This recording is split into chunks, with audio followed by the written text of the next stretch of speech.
Lou Reed, with a little help from David Bowie there in the background. Satellite of Love on XFM 104.9. I'm Ricky Gervais, with me Stephen Merchant and Karl Pilkington.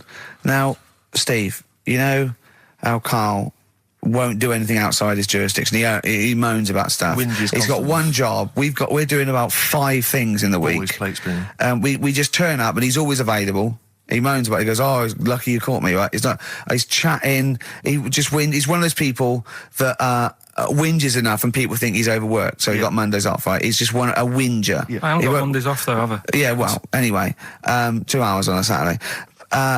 This is what the phone message he left me Wednesday on my mobile, but I just is chatting about certain things that are going on at the moment.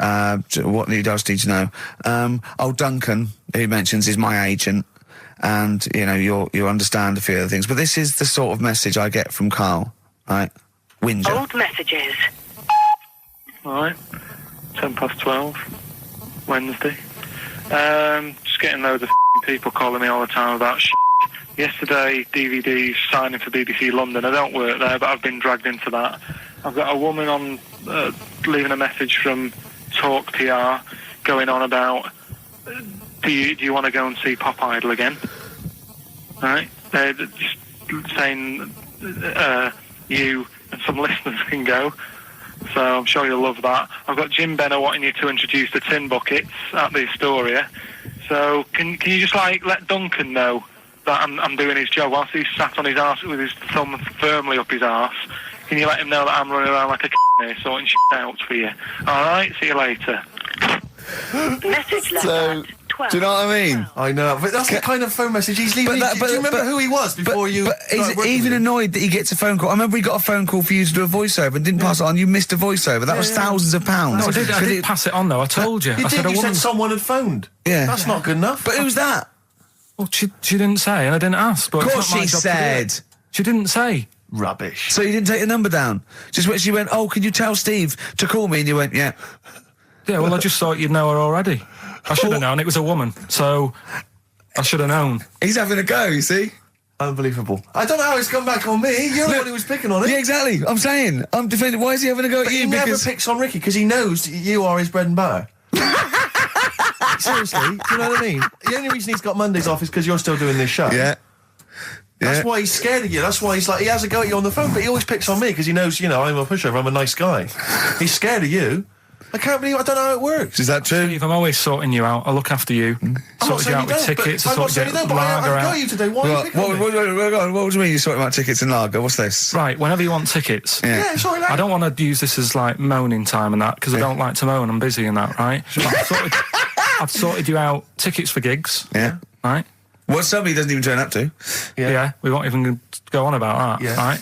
Lager. He was sorting out the Cure, he complained it was boring. Yeah. There was that big drum of lager that you had, and you said, "Oh, put that in your room for me, because I don't want to carry it home." Right? Lazy. So I said, "All right, then I'll put it in my room." It goes missing, it gets nicked. Then you have a go at me because it got nicked. Yeah. I get you another one. You make me carry it around town for you for half an hour. Then you say, "Oh, I can't be bothered taking it home. Can you take it back to work for me?" Yeah. But interestingly, this is like a year ago, so it's obviously still pressing on you. Oh, hang on, and I forgot the one when we had an argument over 50p. When we went out for a coffee. You didn't want to give me 50p back that you owed me. That was the same day you'd given him about 40 quid worth of lager. But, see, this is my problem. This was my point at the time. It's not the 50p in terms of money is not what's important. The fact that you think you don't have to give me money back because it's only 50p, that was the point at stake. It's me who makes a decision, don't worry about the 50p, not you. It's only 50p, I'm not going to give it to you. Do you know what I mean? There's got to be rules, otherwise it's chaos, Karl. Come on, mate. All right? I don't want to fall out about it. No, that's not all right. Should we kiss and make up? Do you want that? Do you want to do It's that? all right. Yeah. Well, should we play a little record and come back to this? Because I can't believe it started with you slagging him off, Rick, and I've ended up I know. as the monster. I know. Bit of R.E.M. Yeah. Out of Time by Blur. Luckily, we're not out of time. Got another hour and 25 to go. So it's not over yet on XFM 104.9. I'm Ricky Gervais, with me Steve Merchant and Karl Pilkington. We've had quite a lot of emails, as ever, Rick. I should just say, because we're very lazy. It's a much listened to show. We're very lazy people, and we rarely reply or read out the emails, but we do... I never read the emails. Absolutely so never I read rely... If I haven't replied to them, or my mail, Steve opens my mail and reads my emails. So if I haven't replied, it's just because he hasn't passed it on to me. Yeah. Okay. But I haven't passed it on to you because I know you'll never reply. Sure. You know, I'm just cutting out that. But I just want to say thanks for the emails. We do read some of them, and we do appreciate the fact people send in jokes. I appreciate it. I love it. But we've had to do anything towards it. Sure, we had an email from Jack. He just said he missed the last 2 weeks' shows. Has he missed anything? Not really. No, it's the same stuff. Same old I think last week Carl was having a go at Chinese people not aging well. He had a go at the gays, and he came up with a ludicrous story about a monkey that was impossible. Yeah, exactly. So I don't think Jack's missed much. Go on. No. We've just had an email from the Pringles people. Oh, right. Good, because it's finally started to happen. I hear these stories about people getting given cars and Armani suits and trips abroad, and we haven't had no, but finally people are starting to, realise what we're doing, our impact on society, and we've got a whole box of Pringles sent to us. Not on those little tubes, the proper tubes, the foot-long tubes. Yeah. So... and what have they said? Well, the Pringles guys they want them said, back. No, they've said they like the show, and if you want more Pringles, give them a call and they'll send you more Pringles. Yeah. I bloody love Pringles. Yeah. Pringles are... The thing about Pringles is, they're Moorish, right? Yeah. But how would I put it? You know the sort of thing when I open them, and by that when I pop, right? Yeah, I have to eat the. Well, okay, I'm gonna put this. When I pop, I can't stop. What do you mean? I don't. Well, when I pop them open, I can't stop eating them. Right, when you pop, you can't stop. Yeah. I think that's because of the chemicals. I think that might be the reason. But they're good chemicals. They're good chemicals. They're the best chemicals. Pringle chemicals. They're not bad chemicals. Lovely. Like using chemical so warfare. yes, I want some more Pringles. Bob Dylan, It's All Over Now, Baby Blue from 1960 something. Bit of trivia for you, Steve. Go on. That is the last record we ever played on the old XFM before we were fired. I bet that was a moving moment for about 8 people. I just thought of something. You know that thing we did about, they said that we just cared about the money selling it to America? Yeah. If we cared about money, would we be here now? Do you know what I mean? I know. I think this proves that we don't do things for the money. Exactly. Jesus. All right, Carl? Couple of emails. Monkey Matt's emailed us. Who? Monkey Matt. Oh, Matty, yeah, go on. Yeah. He says... How's the Monster? He's all right. He says, Carl has missed a cracking headline from The Sport. Hide-and-seek champion found dead in cupboard. I hope it's real. I don't know if it is. I doubt it. Feeder. Do you know what? I'm annoyed at now, right? We've got another ad break coming up. How many ad breaks have we had in this show? I know. Carl, how many ad breaks have we had in this show? It's about 3 an hour, 3 or 4 an hour.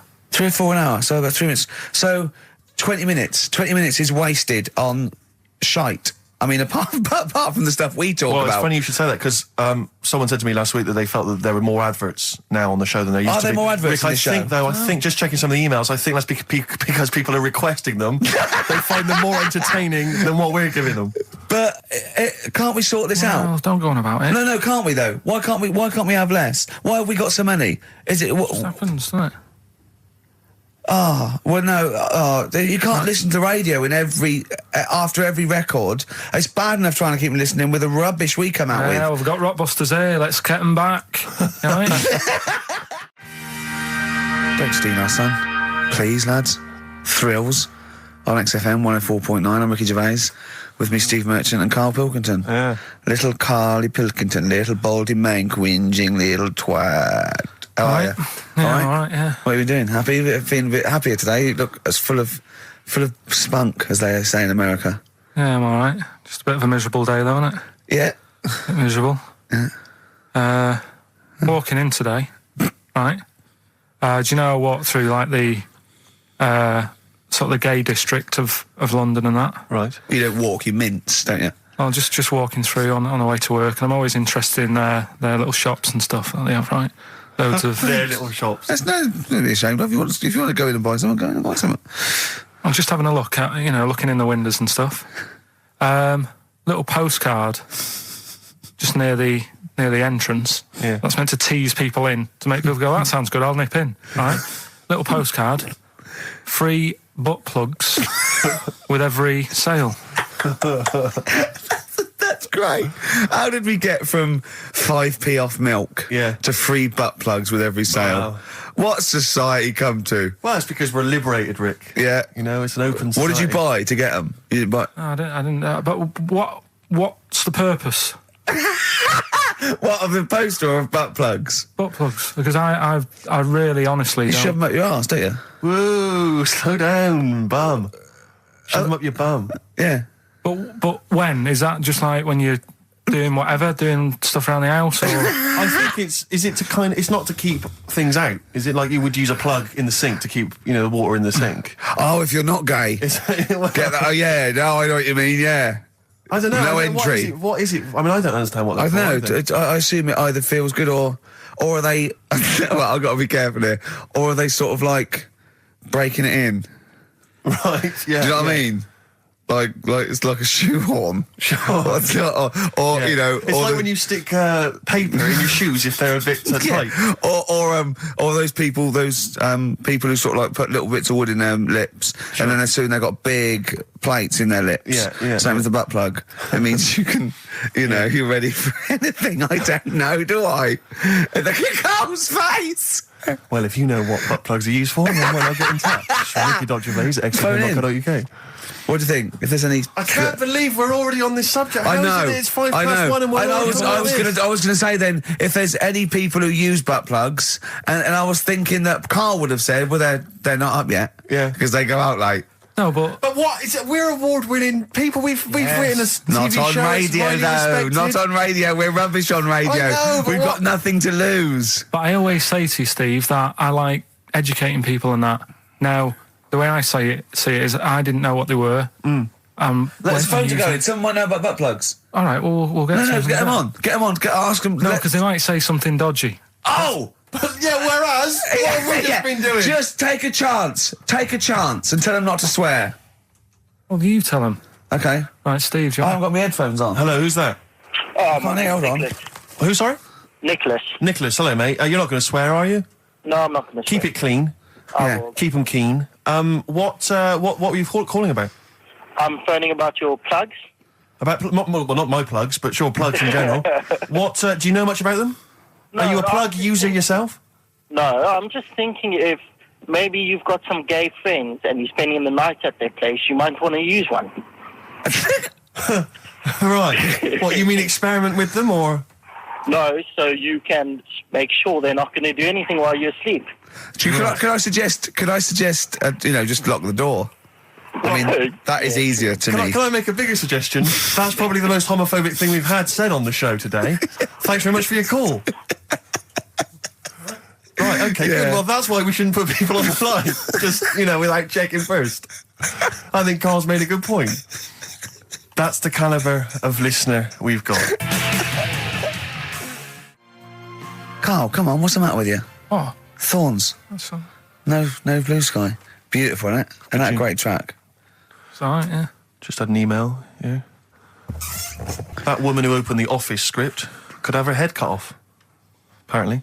When a letter is posted, it becomes the property of the Queen until it reaches the person it was meant for. By opening it, she's committed treason and could be killed. I don't know if you're familiar with this story, Carl, are you? Go on. Apparently, some copies of the Office Christmas specials, scripts, got sent to the wrong address. Some woman. And, I don't know what you do in that situation. Normally, if I get mail that's not addressed to me, I just give it to the postman or put it back in the postbox. Radio 1 tried to speak to her, but apparently she's got a gagging order, which makes us think that she sold it to the Sunday. So we'll read it. We'll read the plot of The Office tomorrow in the Sunday papers, which ruin it for some people. Ruin it for a lot of people, yeah. But the other thing is, I mean, if it was sent to her, obviously her name wasn't on it. If that's true, in which case, I think that's quite a serious offence, isn't it? I would hope so. I mean, I would hope that, if I sent something in an envelope, it was... But the BBC, the BBC, thinks that because the person they said it was meant to be sent to got his, he thinks maybe that's an excuse. Maybe someone gave her the script and said, don't say it came from me. Yeah. So... I don't know, maybe she's protected someone, I don't know. Yeah, well, if that is... Well, either way, don't sell it to a newspaper. Well, It's just the kind of mercenary nature of it that I loathe, It's the fact that it's only just now makes me wonder if she had it there lying around in her house and someone said to her, well, why don't you go to the papers? Yeah. Try and flog it. But I just don't think she's going to get a lot for it, because people are going to see it soon. It's not like it's the Hitler Diaries. Well, they're not very well written. But, I mean... I don't know. I tell you what I'm frustrated by. It's just the fact that it's like we've worked hard to give people some kind of pleasure for this Christmas, you know, because a lot of people are very depressed, Rick, very low at this time of year. They've not got what they wanted. But we're trying to cheer them up, give them a bit of happiness. Yeah, but I think she'll be happy if she gets a lot of money. True. I don't know. I think it's just tacky, really. It's like, well, I just say, if you're a fan of the show and you don't want to know what happens, then don't read the Sundays Tomorrow, or at least avoid it when it says we tell you what happened. But the paper's not going to ruin it. The papers might go, we've got them, but we're not going to ruin it for people. Well, That'd be ideal. a nice gesture. Ideal. But I don't know. All I can say is it's a good job that I send out the prizes. Because that Michael Palin around the world in 80 days will be going to the person who won it. Yeah. And if someone else receives it, they better not try and, do you know what I mean, keep it. It should go to the winner. Yeah, exactly. Right. That is a very good point. So, be warned. Don't open things that weren't addressed to you. Yeah. I did Pandora's that time, though, box. There's some sort of lesson there. Yeah. What happened? All the evils of the world, wasn't it? Pretty much. What? Yeah. Oh, don't try and explain brilliant. it to her, Carl. No, Pandora's box. Go on. Well, told not to open it, opened it, released all the evils that are in the world now.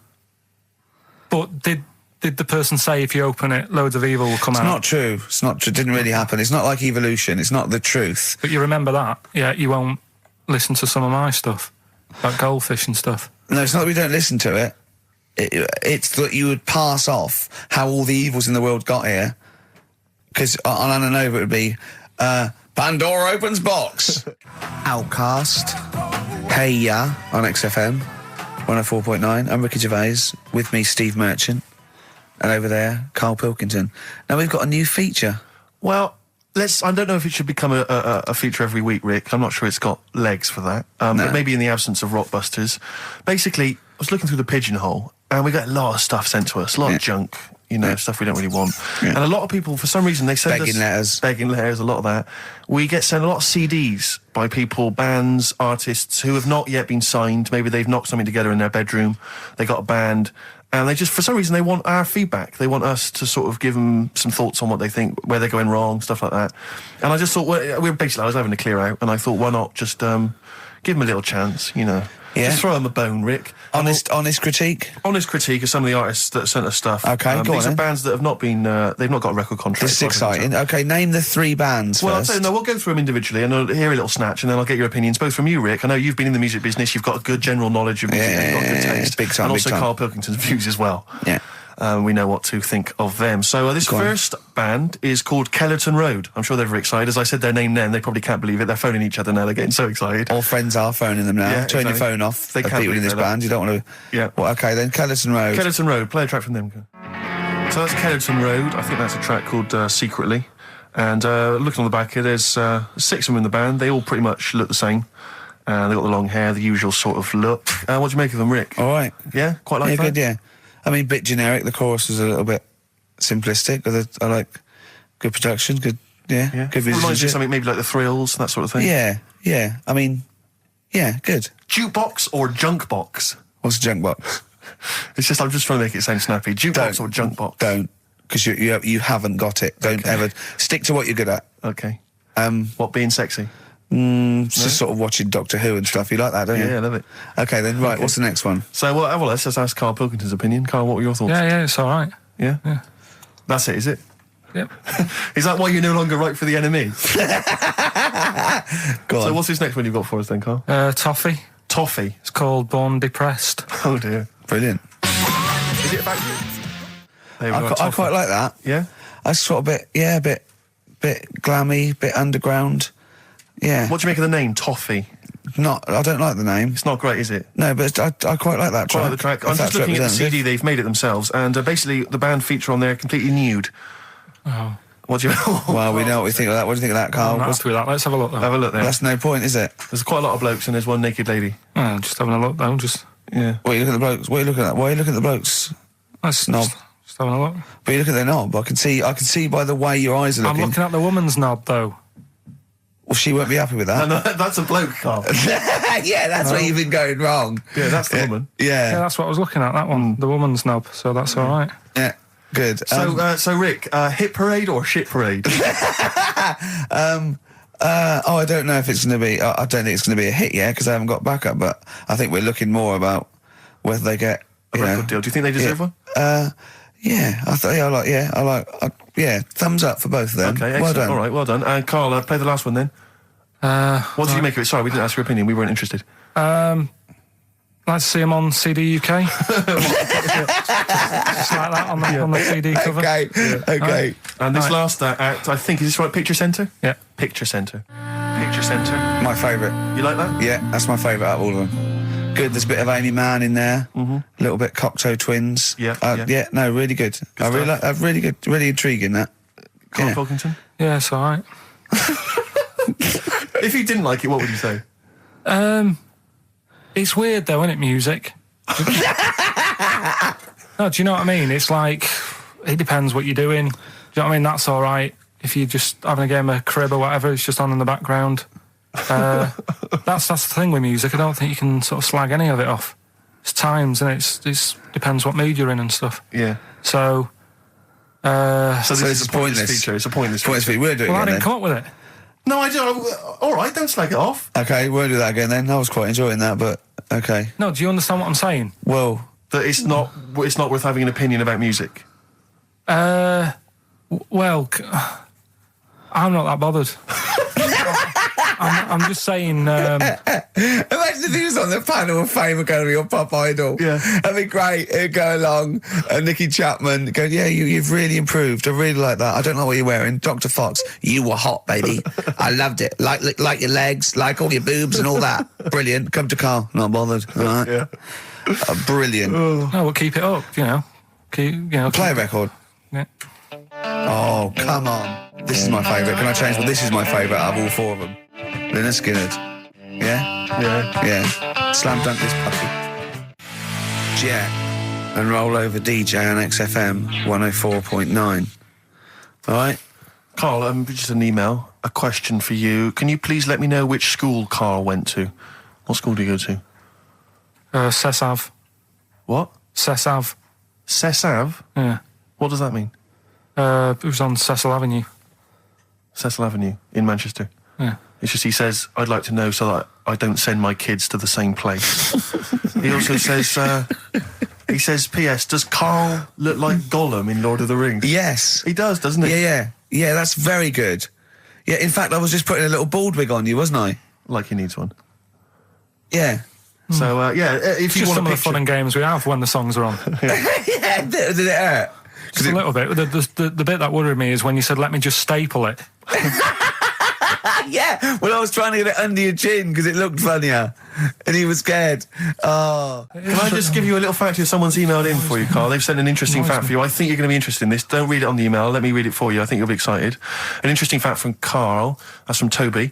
He says, Attila the Hun punished some fella who annoyed him by cutting off his arms and legs. You'll love this.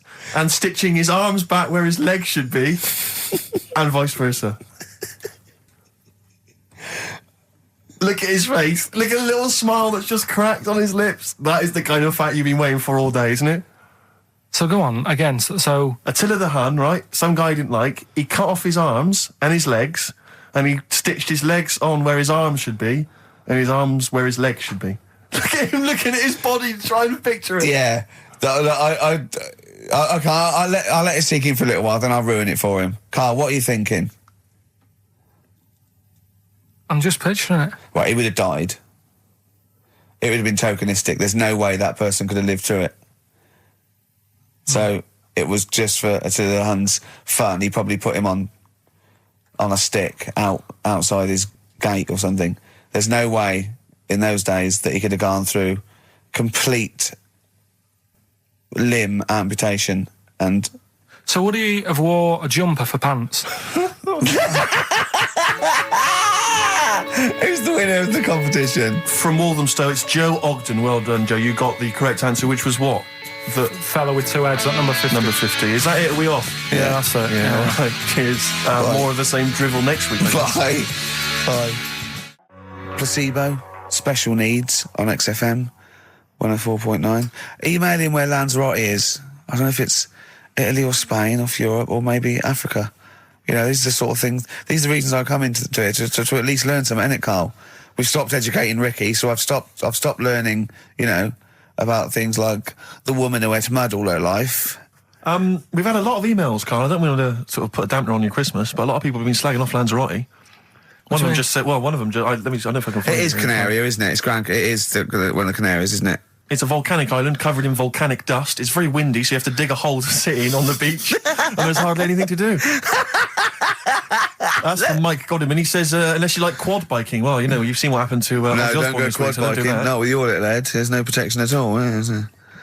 I don't know what you're thinking. I don't know. At least Rick Mann and Ozzy had lots of hair. Yours would you'd be like Humpty Dumpty. It would crack like a little egg. And then we'd seen there's no kings or kings horses. So, Yeah, well, they couldn't do the job anyway. No, if you remember. shouldn't really send them. They're not really qualified. Horses not equipped to put send back an a egg medical man. man like Neil Fox in Yes. to mend but not eggs. some kind of military horse. I bet he's had the egg on his face a few times, hasn't he? What, Foxy? Yeah. Well, most of the series are Pop Idol. Right, Carl. Lanzarote, good or bad? Well, you got to give it a go, haven't you? Yeah, well done. Give everywhere a go. Exactly. That's what I was saying. You know, don't just take the word for it. I mean, if it had said an Alanova, Lanzarote shit, he'd have believed it. Sure. You know, if he'd have overheard it in a pub, Yeah. Lanzarote a crap, he'd have believed it. He'd have seen it on a website that was mainly concerned with monkeys and witches, he'd have believed it. Yeah. As it is. Everybody raves about New York, and when I went there, I thought it was rubbish. Well, you're an idiot then, because that is possibly though, the isn't it? greatest city in the world, Subjective. along with London. Subjective, though. That's why they have holiday programmes and that, innit? So you see it and you decide for yourself and that. Yeah, but you saw Venice on a holiday programme, as you put it. You went there and you went, it was rubbish, full of black bin liners. Well, it is. Right. Didn't they show them? It stunk. Didn't Judith Chalmers say that? Oh, it stinks here and there's loads of rubbish everywhere. No, she didn't. Did she mention that? Oh, that's what I mean. So it depends what you want from holiday, doesn't it? Well, yeah. But So, you're an idiot if you don't like New York, so next. Anyway, come on, break up, guys. Kiss and make up. Yeah. Carl, we've had an email. Some old Rockbusters. Someone's emailed in. They wonder if you can get some of your old Rockbusters clues, your old genuine Rockbusters clues. I know Rockbusters has come back. Well, of course today he can. It's the way his brain works. Well, indeed. But I think you'll. Maybe you can also enjoy the challenge, Rick. Yeah. And you at home. I remember them as well, because I remember how angry they made me. Here's some old Rockbusters. That army's got some nice trenches. DW. That army's got some nice trenches. DW. No? Dandy Warhols. That one works. It's not bad, is it? That's why I didn't get that one, because it worked. Yeah. Yeah. Okay. She's only got one sticker left. it was actually he's only got one sticker left. Oh, okay. He's only got one sticker left. Oh, the band His Last Sticker. Exactly. With Justine Fishman, yeah, His Last Sticker. They Yeah. were brilliant, weren't they? What happened to His Last Sticker? Are they still going? He'll strap some chocolate to your feet. That's A. A band or artist. A. He'll strap some chocolate to your feet. Go on. Aerosmith. I don't know really what that means, but... And finally, you'll have to... Aero Cobbler. Oh, yeah. The well-known Aero Cobbler. And you'll have to stick her in the oven. AB. You'll have to stick her in the oven. See, he thinks blacksmith means, like, just shoes. Like, it's not the smith. It's the smith part. A smith is just a right, isn't it? So it doesn't... I don't know. Aerosmith. What does that mean, Carl? What does that mean? Come on, you'll have to stick her in the oven. AB. Yeah, I know that one. Yeah? Yeah. What is it? But it doesn't work. Apparently it does. You'll have to stick her in the oven. AB. Single or artist. What, Anita Baker? Anita Baker. Why you have to stick her in the oven? I need to bake her. Oh, I need to. But why didn't you say, like, you'll have to get his hair cut and put a nice white chef's hat on? That's Anita Baker. See, that works. That works, Carl. I need to bake her. Doesn't work. It is shite. Okay, well, listen. Before you judge, listen to today's Rockbusters. Okay. They're here with us now. Here's Karl Yeah, Pilkington. brought He's it got back just for Christmas. Brilliant. I've only got two really because what? I was trying to work one out before, right, in my little room. Yeah. I was looking at different band names, thinking, what can I do? Yeah. Couldn't concentrate because Ricky was in there trying to spray deodorant all over the place. Right? Well, you should have done them yesterday. You should have shut me out. Right. So there's just 2. Brilliant. Well, Okay. I've kind of got an idea for the third one. fine, I'll yeah. have a go. Yeah. Right, so anyway, the first one. Should we play a record and come back to this? 'Cause We'll it's do been it a- quickly, yeah. we'll do it quickly. No, play a record. This is then. rubbish. Yeah. Rubbish. Libertines. Useless. Give me the gifts. Let me have a look what prizes you've got. Libertines, Don't Look Back Into the Sun on XFM. Well, the general public are getting involved with Karl's holiday, and I mean, this has been a damning report on Lanzarote. There's not been a positive word written about Lanzarote so far. Wow. It's volcanic, there's no natural water supply. Apparently there's no natural water supply. It's You all have to sit in a imported. hole. What do you think of this, Karl? What do you think of the people that want you to know that you're going to a rubbish place when you can't change it? What do you think of that? Rubbish though, will it? What do you mean? Be all right. What do you mean it'll be right? Because I'm going to go there thinking, oh, there's no water and that, and there will be water. No, they didn't say there's no water. What did they say then? There's no natural water supply. Whatever. I'm not bothered. Doesn't bother me. All right. I'm going to have a good time and that. What are you going to do? What's your plan to do? Got a book. What book you got? Rich Hall book. I'm just going to read that. Brilliant. And the weather's better than here, isn't it? Yeah. So... gonna have a good time. Someone emailed just now. They said they're listening online and there's a problem with their computer and everything's sped up. The music's sped up. Our voices, Rick, are sped up, except Karl's. That's how slow he speaks. So when everything's sped up, he sounds normal. No Blue Sky, The Thorns. That's beautiful, isn't it? On XFM 104.9. Karl, you're losing your rag a little bit. What's the matter? Nothing, go on. See? What's the matter? No, what's the matter with I've got Karl? something to cheer him up. Someone's emailed in, Emma's emailed in, she said that for those that know, those in the know, they referred to Lanzarote as Lanzagrotte. Brilliant. He's a bit fed up. He's got 2 CDs for Christmas from a company that's he's been with for 6 years. He's a little bit grumpy about having to answer the phones. Letter to Hermione. David Bowie. Well, we've had the most convincing answer that it's about 290,000 actual words, but possibly 3 million in our vocabulary, using all jargon and scientific stuff and all that. Sure. 290,000. Still a lot, isn't it? It is a lot. We know so little, don't we? Apparently the average person has about 20,000 words in their is it? vocabulary Right. and uses maybe 2,000 a week. Really? Yeah. Karl, obviously, slightly bringing that average down. Karl, what do you think of that? Single figures. Doesn't matter, get by. Why have you got to use longer words messing about and that? Told you. That word about old, anti-dipuian or something. Just say old. That's a bit old, isn't it? That's a bit anti-dipuian and that. What's the point? Yeah. Get to the point. Sure. Busy.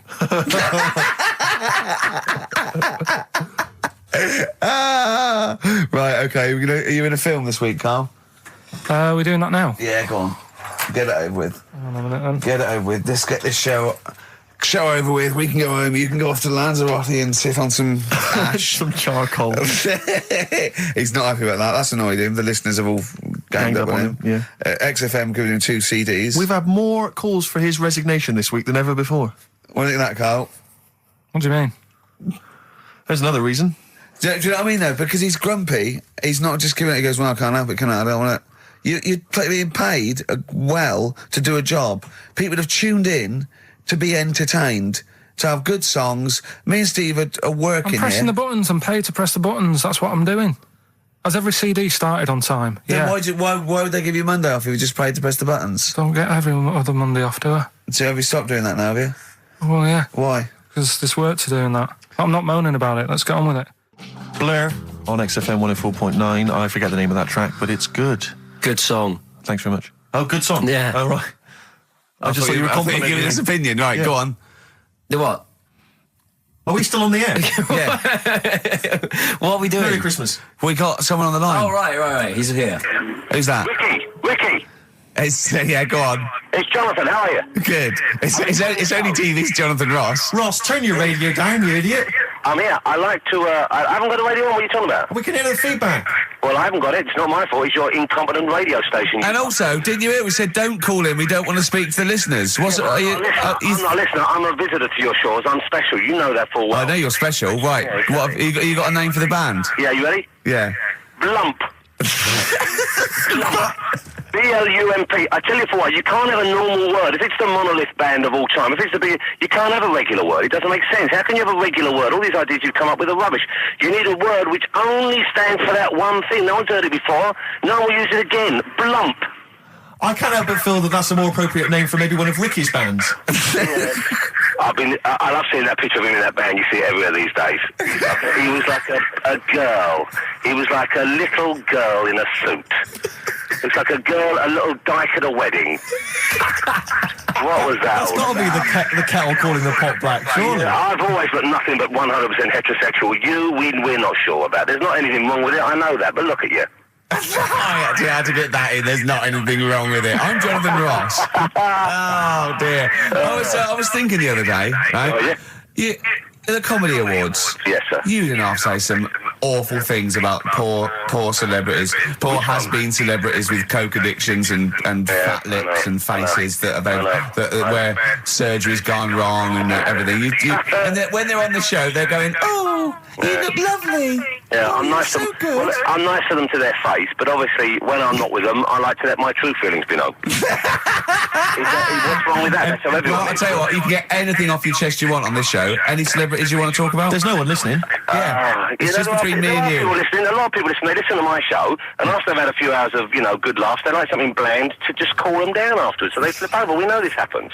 Did you mention my DVD on your radio show? You know what? today? I forgot to. I forgot to mention it. Christ! I meant to mention by the office, but I forgot to mention it. And then I thought afterwards, it's not like he needs the cash, is it? It's not like he needs it. It's not like it is, but he's probably earned more money in a short space. You're like a lottery winner, and you've got about as much taste. You're like one of those burglars who's won the lottery.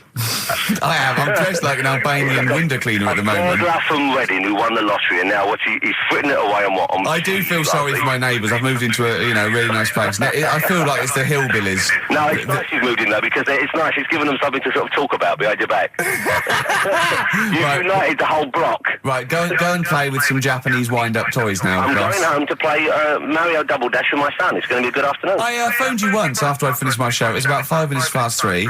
Yeah. And I don't mind if I said, how you doing? You went, it's brilliant. You said, this is what you said. You went, everyone's out. Jane's taking the kids out. I've already masturbated twice, and I'm playing with a new Japanese toy. I'm masturbating now.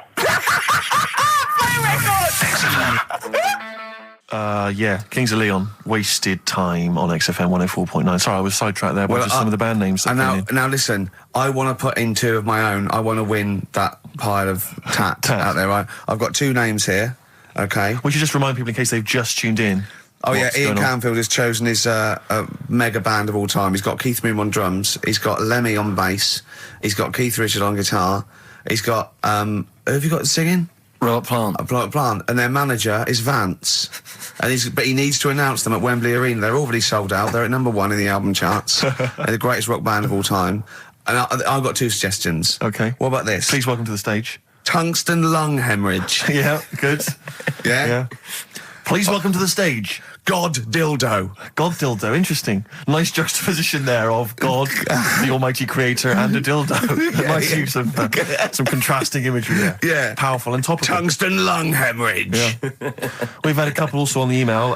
People didn't really include their names, but who cares? Please welcome to the stage, Balls of Steel. Balls of Steel, yeah. And we've had like Brain Hammer. Yeah. Brain Hammer's good. I Lots like of Brain Hammer. brain-related stuff. Quite liking the idea of tumour fish.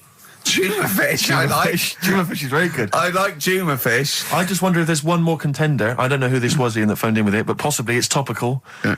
Deathly Hem. Yeah. Deathly Hem. It's brilliant. Oh, it's Deathly Hem. Please welcome to the stage, Deathly It's Hem. Deathly Hem. Who's that? We've got to give it to I don't know who that was. Oh, but, well, if you came up with Deathly Hem, email again. Deathly Hem. It's the greatest name for the greatest rock band of all time. Will you please welcome to the stage, Deathly Hem. Turing Breaks, Mind Over Money, XFM 104.9. I'm Ricky Gervais, Stephen Merchant, little Karl Pilkington. Yeah. A couple of emails. Different people have visited various tourist attractions. Oh, yeah. Let me see who's this from. Not quite sure. But thanks very much indeed for it.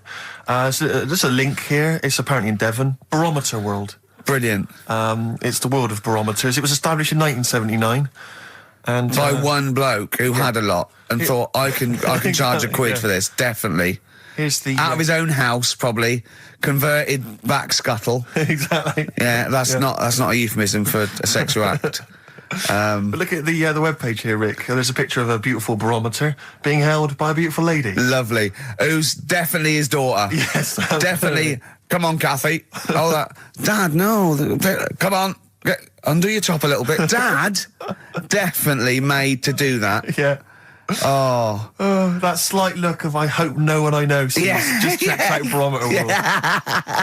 Barometer World. Yeah, that's available. If you want to check that out, www.barometerworld.com. That's Now, all the... barometers, one, do they work? They're to do Two. with checking, is it the air pressure? Well, everything. But I think that's what it's based on, isn't it? Sort of low and high pressure, so it's going to rain, it's not going to rain. Yeah. Or going to be windy, but I wonder how accurate they are. I think in the days before satellite sort of weather surveillance systems, probably essential. Yeah. Nowadays... As essential as hanging some seaweed out by the back door? Probably. I think it's probably similar. I think it's the same one as holding a needle and thread over a pregnant woman. If it goes clockwise, it'd be a boy. Yeah. Yeah. The thing about a barometer is how far into the future can it predict? Exactly. 'Cause How if do you it's- know? If it's a case of you may as well stick your head out the window to see if it's raining. Exactly. This barometer goes, oh, it'll be windy and rainy. When? The barometer goes, soonish. Yeah. So I can't say, but it will, well, within the 7 days. I don't want to be of the- specific because you'll have me. Yeah, You'll yeah. I don't. But I mean, I'm just a barometer. I'm not really a I can't weather reanalyse person. the information. Yeah, brilliant. What's in there? What's happening in there? What chemicals are being affected? How does it work? I have no don't idea. know. I assume it's probably something. Wait a minute, let me that's- email Barometer World. Now What I'm could it beginning be? to find it. It could be quite interesting. It could be mercury that's based on a sort of temperature. It goes up with. Oh no, it's not temperature, is it, barometer? It's pressure. So it's probably just very fine. It's like a fine, very, very fine needle, isn't it? This is almost as embarrassing as last time we were on. We couldn't figure out what the name of the leader of China was. Was it the King of China? The Prince of China? Oh, this is when we were trying to imagine what it'd be like if all the Chinese people at once jumped up and down and made a big tidal Enormous wave. tidal wave. But if you do know what the name of the leader of China is, we don't mean the name of the particular person in charge, but if it's a king of China, the emperor of China, the chancellor of China, it the used prime to be an minister of emperor, China. didn't it? No, that was Japan. Yeah, this is it. I don't know what's the big guy in charge. Is he still the chairman? I know Chairman Mao was important. I think he was just the chairman. I think he just governed all the big meetings. Yeah, I don't know. He just kept the minutes. Head Chinaman? Head Chinaman. The major Chinaman. The top Chinaman. Number one Chinaman. Do you know what? We're going to be honest here. We know so little about China. It's true. We know so little about China. Yeah. It's embarrassing. But if you've got any interesting facts about China, then email in ricky.gervais@xfm.co.uk. Also, I imagine the email address to use if you're going to take part in this week's Rockbusters. I did read an interesting fact. I'm researching. I'm doing a show called Politics, and I was researching. And there's a thing about you went sweatshops. Yeah, no. Sweatshops, like Nike. There's these facts, right? And these people get like a few cents an hour, and the CEO, I forget his name, for a Chinese woman to earn his 5.2 billion, she'd have to work 8 hours a day, 7 days a week for 10,000 years. But Steve, they don't. They don't. They obviously don't want to. Exactly. They don't want to. They don't want to. Lazy, Rick. Blur, out of time on XFM. Well, we're not out of time. We've still got an hour left, boys. Hey! Luckily. Brilliant. A lot of emails, obviously, about the Chinese. People as fascinated as we are. I don't want to discuss it, interminably, Rick, because there's so much to say, and we've said most of it in the past. Yeah. Get a couple of emails. In fact, I think, Carl, you told us this information. Remind me of it again. If all the Chinese people in the world were... We're in a line on that, because there's loads of them, you'd never get to the end of it. Right. No, it's not that. It's no. If all the Chinese people formed a line and started walking out of China, you'd never get to the end of it. That's what I just said. No, it's because though. They'd be having babies. You know what I mean? Still, it'd be adding to it all the time, wouldn't you? But would they be walking and shagging and having babies as they're walking out? Yeah, that is. Yeah. I'd love to see someone organise that. Maybe the Record Breakers team. I tell you what, I'd love to see Ross McWhirter or Norris, who is it? Who's the one that's alive? I forget Norris, I think. Norris, right? I'd love to see him to coordinate that. Yeah. 1.2 billion little Chinese fellas. Boy, girl, boy, girl, boy, girl. Yeah. And where are they walking out of China? Which exit are they taking? They're taking the Through Tibet? Or? I think it's the Gate 9 Slip Road, the M43 Right. to St Petersburg, Right. And they go, and walking and shagging. Yeah, exactly. Yeah. Because some presumably are dying as they're leaving. No, but they live to 120. That's true. So they claim. Well, we know Carl's theory on that. Do you want to just tell new listeners your theory about leave when all these Chinese people get the records for oldest people in the world? Come on, what's your theory, Carl? Leave it. Carl, Just that they're probably lying. Why? That's all. Because a lot of them don't age that well. Some of them do. A lot of them don't, and they always look older than they are. I read the other day, right? Do you know the one who was the oldest woman in the world, right? Chinese woman, right? The way she did it, it was. She didn't die. That was her secret. Yeah. What she did, she got up every day and didn't die. No, she was like awake and that, and then she'd have 2 days just sleeping. Right. So she wasn't really that old. What do you mean? Well, she'd only sort of lived half of her life in a way. Well, we so all live 2/3 of our life, don't we? No, but she was like awake and that, and then she'd go, I'll go out of bed, and then that'd be it for 2 days. Carl, you're a second-time buyer, aren't you? But Yeah. Bought one in Manchester. Lost $7,000 on that one. well, don't buy in Manchester. No, it's a good flat. It's just it wasn't. I didn't buy it to sort of make money. I thought I was going to be living there like all my life, and then a job came up here, and it was like, oh. You bought your first flat in Manchester. You assumed you would be living there for the rest of your life. Well, I wasn't in a rush. Play record. You're an idiot. Hang on a minute. So have you got a property portfolio? Have you got the 2 houses now? No, I've got rid of that one. Oh, you sold that one? Got this flat. £7,000 Got loss. this flat. I'll tell you something that is interesting. Hold on, though. What? £7,000 lost. It's a flat in Manchester, but it could only cost about £8,000 anyway. Right, Steve, something they do now, right, they've got to do by law when you're buying, right? I was looking at one in London, right? It's haunted. They've got to tell you now. Right, don't talk shit. I'm telling you play now. a record. I'm telling you now. Yeah. There's no such thing as ghosts. That is ridiculous if that appears on a legal document. Right, if there's anyone who sells flats and that, does that for a living. Yeah. Right, email in, because Yeah. I'm telling you now, that is a fact. She sort of dropped it in. I said, oh, nice feel here. And she said, yeah, well, that'll be the ghost. Just dropped it in, that's all they've got to do. And then I was like, what? And they went, oh, yeah. That's what I've got to do, is it? So that's the legal thing. Did you drop it in? So in court you go, did you drop it in? Yeah, I dropped it in. Play a record, you're an idiot. That's David Gray, and this year's Love, if you're in love.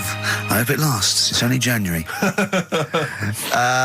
What you got for us, I just thought we ought to maybe go through some of the emails. I mean, I don't want to query the calibre of some of the emails we get sent on this show, but here's a typical one, Rick. Go on. There's no name, it's just from Glicko, that's his email address. It's just a question to you, Rick.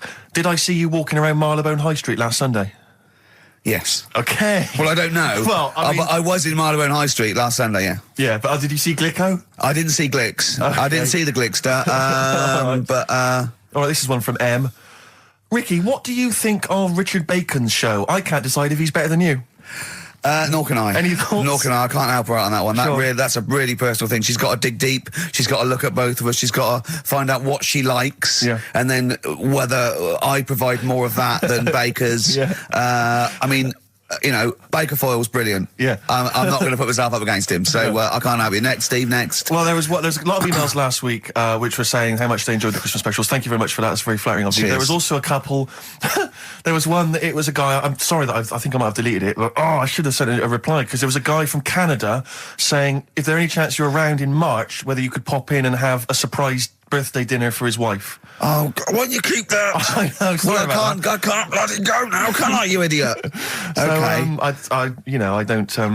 I really apologise for that. Yeah. There's also, this is interesting, this is more for Karl, really. It seems unlikely. Is it from a doctor saying you're an idiot? We've got plenty of those. I tend to delete them. Okay, all right, yeah. Look at his face. No, it just says, don't like to complain, but I won the film competition about 5 or 6 weeks ago, and I haven't received my prizes. Oh dear, that's all Karl has to do on the show. We provide the chat, the records, the light entertainment. I mean, the glamour. Strokes of comedy genius. All Karl has to do is send out the prizes and say there was a monkey that was a bank robber at 5 to 3. What's your excuse, Karl?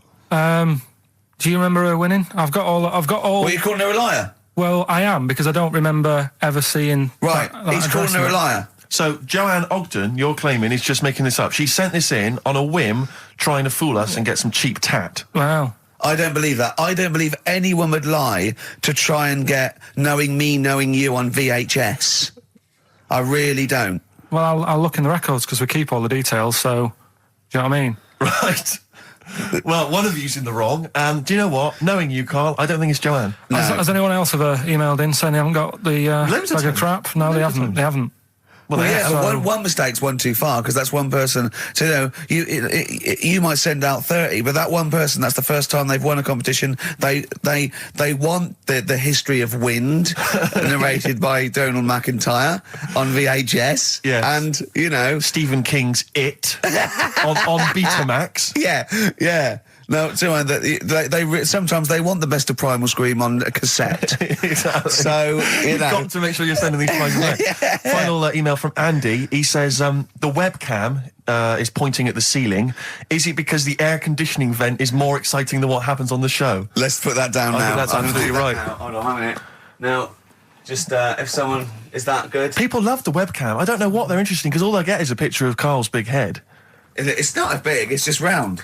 Oh. Get it right. Yeah.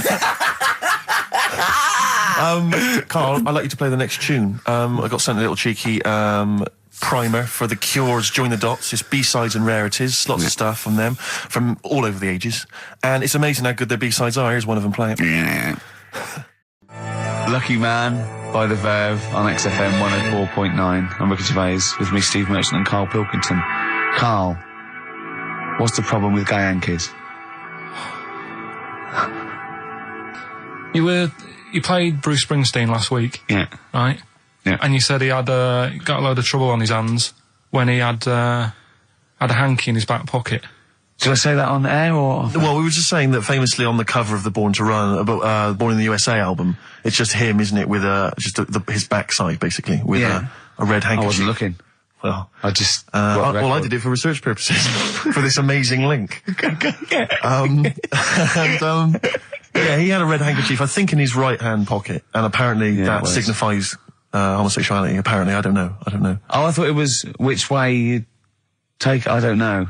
These myths, aren't they? Right, yeah, well, exactly. I don't even know if this is... No, well, I read up about it. Okay. Right. Just research. And it's all sort of, they've got all different coloured hankies. Are they? Right? Yeah. Right. And it depends what pocket you put it in as well. So you've got, like, the different colours, different pockets. Yeah. And sorry, how many variations are there? Different pockets is what? Well, you've got, like, your back pocket, your right back pocket. But what do they mean? What do you mean? Well, what do they signify? You can't just tell us they signify something. What do they signify? Well, some stuff that we don't really want to talk about, to be honest. What? Sort of stuff that gays are into. Wait. What do you mean? Barbara Streisand records? Yeah, Eurovision. No, like, a couple of things that were there that I know we can mention. He said something about... I love what he thinks he can't mention. Yeah, I love it. Decency. What is this? 1956? No, but I mean, it isn't just, having it away. This is... Having it away? I love him! No, having it away! You get up to some weird stuff. I love the fact he didn't want to offend, but he's offended a lot more people by saying they get up to some weird stuff. Right. In your opinion? Yeah. What do you mean? No, but don't if there is something that I don't know about that it's like you can't say on the radio. Yeah, I'd rather not. But what do you mean weird stuff? Well, one of them, right? If you've got a red hanky, right? Yeah. In your right pocket. Like Bruce? Yeah. That's exactly what Bruce had, yeah. Right, well, apparently then, Bruce is an armpit freak. An armpit freak? Yeah. No. Really? No. No. But that's very specific. Carl. Seriously. Well, what? Right, okay. What else is there then? Sorry, is there some kind of homosexual body that sat down and came up with this at some point? Well, you said this is getting crazy. You've got like a blue handkerchief in your top breast pocket. I don't know what that means. You need to sit down. There's some kind of summit, figure out what it means. Yeah. It's just that you're not free from it either. So if you were to go in like a gay bar, which, you know, you might do if you're straight anyway, because they're, you know, good places, I think. Right? You can't actually go in there if you've got a cold, because every coloured hanky represents something. Right. So if I was to go in, had a bit of a sniffle, I could get into all sorts of trouble. What, pull out a Marks and Spencer's white linen hanky, that means you like to be tied up and whipped. Yeah. There was another one, armpit freak was covered. Armpit freak is done. We've covered. An armpit freak? I don't really know what that means. Right, okay, yeah. But there was just one other thing, like a blue and white one, is if you're into sailors. To sailors? Yeah, if you have a little blue and white hanky, that's in your left pocket. Yeah. Right. Blue and white equals sailor. So I wanted to ask you something. You know, but again, we've got to be careful here. You know when you wouldn't leave the building that was on fire because you were standing proud. Hang on, we need this. Some people now don't know what you're talking about. Carl, you were on holiday. Yeah. On holiday in Tenerife, right? Yeah. You'd had a moment of intimacy with your girlfriend. Yeah. A knock on the door. You had to stop and get up. And you peeked around the door. It was a fireman saying, "Get out." But you didn't want to leave because you had a... Yeah. It was a little... Yeah. But what I don't understand is you maintained that while looking at a Spanish man dressed as a fireman. Yeah. Is that true? Is that the fact? You maintained... I'm sorry to say, you maintained arousal whilst looking at a gentleman dressed as a fireman. No, these are the facts and they are undisputed, right? Did you maintain... I'm not a machine though, do you know what I mean? I can't turn it on, turn it off. Right? But you were talking... I just thought you were talking to a fireman, you'd have probably lost it. I don't know, but you didn't. No, but the other thing was, I mean, I was talking to Suzanne about it again, right? Yeah. She said, what are you talking about that for? Right? I said, oh, it just crops up, right? Yeah. And the dilemma was, you see, I wanted to try and make sure that it was a proper fire because that was the last condom we had, right? So it would have ruined the night. So I didn't want to it was like, you know, well, what's going on? Is it, do we need to get out? Yeah. Is it a proper fire? Yeah. And you, and talking to this man in uniform, was he, what did he look like? Was he good looking? Did he look like Ricky Martin, say? Was he good looking? Was he good looking in his uniform? I can't remember. Can't remember. Did he have a moustache? Better play a record, haven't we? Is this bringing it back? What? You look uncomfortable. What? Did you just switch this on with your hand? The Flaming Lips, and that's Fight Test. Lips and test. Lips Test. On M. We were talking there about homosexual people, and I'm sure we'll move on to other topics. But I just mentioned, I was talking to a friend of mine in the week, Rufus, and he overheard, he pieced together you know, sometimes if you overhear a conversation, you can piece together what's going on. Yeah. You know, and, it sort of transpired from what he could make out that one gay guy had just realised or just found out that his gay boyfriend had, maybe been having an affair and was on the phone, and had called this person, the third party. So the other one was crying, wasn't it? The other one was crying in tears. Obviously, they just had a big argument about it. And all he heard on the phone was the guy saying, in very kind of earnest tones, "I'm going to do everything in my power to destroy you." Well, I just like to think what that was. What was he, you know? No more guest list to GAY. To GAY. I am going to, slash your diesel jeans with a pair of scissors. What if they're listening now? I know, I mean, it's probably an emotional time for them. Yeah, but they probably don't think we're talking like them. No, not those. It's probably happened quite a lot this week. Well, possibly. I do know quite a lot of gay people, right? But they do jump about when it comes to partners. Right. Carl. No, Lee. Freedom of speech. Yeah. Let the man speak. No, I'm not saying that's a bad thing. I mean, it's quite... you know, they don't, you know, if they get bored, they move on that. Which is fair enough, but they do... How have you pieced this together? And they go out late, don't they? Well, we've covered that, haven't we? We've done that. Yeah. How have you... So, you... Do you know how we covered that? His favourite record is Killing a Georgie. And he went, at the end of the record, he went, see, but how late was it? Yeah. If he'd have been sort of going out at a decent time, that wouldn't have happened. Or... Do you know what I mean, Steve, though? They're always getting ready to go out about 1:30 in the morning. You're asking for trouble. Yes. Incidentally, I should just point out that, oh dear. That, we've had an email, I've lost it here now, but anyway, it was one of our listeners saying that we've slightly embarrassed ourselves because, of course, Bruce Springsteen on the cover of Born in the USA doesn't actually have a handkerchief in his back pocket. It's actually a red baseball cap.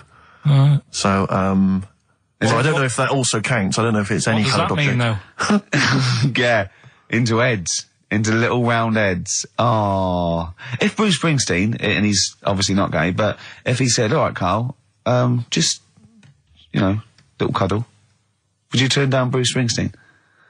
Yeah. Well, no. But why? Just like, all right, mate, you know, you hug your mates, don't you? If Bruce said, all right, Carl, I like your show, love your head, little cuddle, a mate's cuddle. No, I just, I say what you're doing. You just say, look, We're a couple of old friends. look, Bruce Springsteen, I've wrote all those great songs. I like what you're doing. Let's cuddle. Let's have a little, all right, The mate. annoying thing is, right, Steve, right, do you know how he likes to squeeze me head? How Yeah. Ricky likes to squeeze me head? Yeah. He had an old mate over this week. He's got a similar shaped head, apparently, as mine. Yeah. Right? He's hardly gave me a call or anything, because he was busy with this other fella's head. Oh, you feel quite bad about that. Well, This is a better head to squeeze. I'll tell you why. Because he shaves his every day, right? He's got the same sort of hair problem with him. Shaves every day, right? problem. No, I know. And it's because he's had it shaved all the time. Like, Carl's is sort of comes through a bit long at the side sometimes. It looks a bit unkempt towards the end of the week. I've seen there's a couple of little pimples under there. Mm-hmm. But I really have to do it. Just like get there, slap my hands on it, squeeze it. With this one, I can sort of get my finger. Do you know what I mean? I get my really, you know. You're like a gay the way you jump about from head to head. That's my record. You're like a gay. Now, this is not really your jurisdiction. This is not really your area, but I imagine you'd have some powerful friends who might have a say in it. Go on. Yeah. Would you, what would you do about, single-sex marriages? Same-sex marriages? See, this has got this Cameron. I thought Cameron had blown it on Big Brother because they said, you know, what do you think about gay fellas getting married? And he went, no, in the Bible it says, you know, a man and a woman. And I thought, oh, he's put off a lot of... Yeah. I don't really think many Christians tune into Big Brother, but we know the gays love it. Yeah. They love Big Brother, don't they, the gays? Yeah, so interesting. But what would your take be on that, same-sex marriages? And then what, having a kid? Well, just let's start off with, you know... That's all right, isn't it? Do you know what I mean? Just let him get on with it, if it's not affecting anyone else. Sure, yeah. Sure. Right? But it starts getting tricky. Right. When you get a kid. Okay. Go on, why? Well, it's just tricky, innit? Do you know what I mean? Well, yeah, you could be right. I'm not giving any... I mean, you know, we're not... There's no right or wrong answer. It's all right if you were if you lived in the jungle, right, with no one else, right, and you just had these two fellas, right, looking after you, but because you got no one else looking in on that, saying, "Oh, you're a bit weird, aren't you?" Do you know what I mean? But as soon as you come, why have they got married? Do you think the gay people turned to a bloke because they couldn't get a woman? If there's two fellas go away and they're in the jungle, they go, we're definitely not going to find a woman here. We might as well bum. That's not how homosexuality starts. People don't... It makes you wonder. No, it does make you wonder. Gays don't go, well, I'll tell you what, I haven't seen a woman I fancy yet. I'll try a bit of knob. No. But what I'm saying is, right, if you're brought up in like a little jungle, right? Yeah. How are you brought up? Someone just puts you there. I don't know what this is about. Steve, I can't be bothered running the country. I'm listening, I'm fascinated. I can't be bothered running the country. Like, I'm too much trouble for you. KP takes care of me. All right, fair enough. What I'm saying is, right, if you're brought up in a jungle... Yeah. Right. What do you mean brought up? Just let him finish. What does he mean you understand what I mean? Though? Like Tarzan. You've got to tell me what you mean by brought up. Wolves, chimps.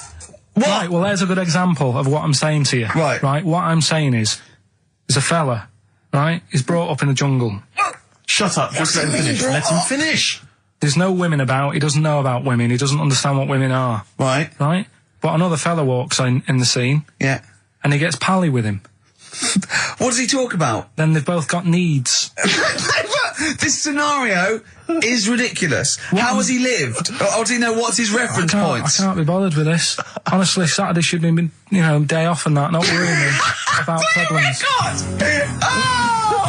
Oh, God! KP takes care of me. Oh, dear. Panic, the Smiths on XFM 104.9. Well, we've done the first half hour, which is mainly genital related. Then we've kicked in with some racism. You have to guess what artist. It seems appropriate at this juncture just to mention something that's in the paper today. Dominic Mohan, I know you're a big fan, and as am I. He is just writing about the demise of Radio 1, or as he perceives it, and talking about the Radio 1 breakfast show, and apparently it's lost lots of listeners. And he says, talking of the BBC, it must act swiftly to replace Sarah Cox and look to exciting and inspirational figures like Jonathan Ross, Anne and Dec, Johnny Vaughan, or Ricky Gervais to try and save Radio 1. He's right. I mean, he's right. Has he ever heard this show? What is he talking about? All those other acts, they're dynamite. I can't genuinely. That's someone who said I quite like Ricky Gervais show, but he can't have listened. I mean, can you imagine what we just played? Or in fact, can you imagine the last 50 minutes on Radio 1 on the breakfast show? Well, we can pre-record it though, so I wouldn't have to get up early. Sure. That's not your point, is it? That's not really No, your point is the quality of what we're doing, not how early it is. Sure. Get it. What would you provide though, Ricky, do you think, if you went to Radio 1? What sort of, because I mean, obviously... Wank, oops. I can do all that. Because I mean, obviously our time at XFM is going to basically... I'd be the furry shreddy. Right. Yeah, so I'd get that. Would you have some wacky catchphrases? I think I would. You'd bring back Holy Fook, presumably. Holy fuck, yeah. Oh, ding dong. Oh, hello, it's my little Chinese neighbour. Hello, what's your name? My name is Holy Fuck. Hello. Look at Carl, he's just going, oh, I don't know why you didn't even do the Chinese accent that time. Well, that'd be racist. Okay, sure. I mean, yeah, Sure. it's just his name's Holy Fuck, and there's nothing wrong or with funny about that. So yeah, you'd have that. You'd have that. crazy comedy characters. You'd probably have some wacky quizzes. Yeah. Oh, look, it's Dirty Old Queer. Oh, no. No, I'm not. He's a new character to me. I'm quite excited. He sounds very modern and contemporary. Yeah. A new spin on an old idea. Yeah. Just tell us a little bit more. Oh, wow, he's an actor, isn't he? And, Right. and he likes to, take it up. All right, well, that's just, if anyone from Radio 1 is listening, and Yeah. they've listened to Dominic Mohan in the paper, they thought, yes, you're right, we need some new blood at Radio 1. Ricky Gervais has got a myriad of comedy characters. Yeah. Whack, oops. I can do sound You effects. can do sound effects. So- you can probably do funny voices like Chris Moyles, couldn't you? Yeah. Wow. Not as good, but I mean, I can... What about comedy songs like Moyles? Again, not as good, but I mean... Do you remember when Moyles rather hilariously changed the words of This Is My Moment by Martin McCutcheon to This Is My Motor? We listened to it, though, didn't we? Unbelievable. I mean, when he was doing a competition, this was pathetic, wasn't it? We were listening to Radio 1 once on our house, right? And I don't know why, we just wanted to... I think it was research, wasn't it, for the office? Yeah. And he was doing this... he had to phone in with... We were listening to idiots. And No, I'm not saying that. And he was doing this competition. You had to call in with some songs that are golf related. And people were phoning up going, drive the cars. He was going, drive the cars, good. And I was on that phone. I must have wasted about 40 quid. And I wanted to get through and go, hello, Chris, it's not Milesy, yeah. Derek here, I got one. Oh, go on then, Derek, what is it? Something like Spandau Ballet with golfy golf cart and that. And I just wanted to, and I waited. And just, I thought the joke's on us. Yeah. I waited my phone bill just to say something stupid. Oh, dear. Oh. His show's better than this. Yeah, anyway, if you've got any hilarious golf-related song titles that you'd like to email in... What's the number? Oh, let me email in. ricky.gervais@xfm.co.uk. What would a song title be if perhaps we were doing something about, I don't know, air travel? Yeah. If you've got any crazy ideas, email in. We'd love to hear them. Yeah. Brilliant. I've got a thought of another golf one. Okay. You know, Duran Duran? Something down the fairway or something, if they wrote that. Alright? Girls on the putting green? Or Yeah. something? Alright? Yeah. Oh, hello. Have you introduced you? My name's Holy Fuck. I'm Dirty Old Queer. I could do all that. Ding dong, whack, oops. I was happy the other week, right, when I was going up to Manchester on the train, nice quiet carriage, I'm sat there reading about sharks and that, right, nice and quiet, and I got annoyed. I texted you, didn't I? Yeah. When two fellas got on. Can we talk about it? Well, yeah. You've started it. Two gay men got on. Go on. Two gay fellas got on. And it wasn't the fact they were gay that bothered me. It was like, each to their own. Let them get, you know what I mean? Let them do what they do. Yeah. And behind closed doors. But they started talking really loud, right? And they were going on about... That's annoying anyway. That's annoying whether you're straight or gay. Talking to you. But do you know that theory I have about they go out late? Yeah. Gay people always go out late. Yeah. Yeah. Right. When what time do you go out in the evening? 7:30. If you go out about 7:30, if I'm out of work, I might go out about 8 o'clock or something. Yeah. I guarantee I'll sort of be in bed by about 12:30. Sure.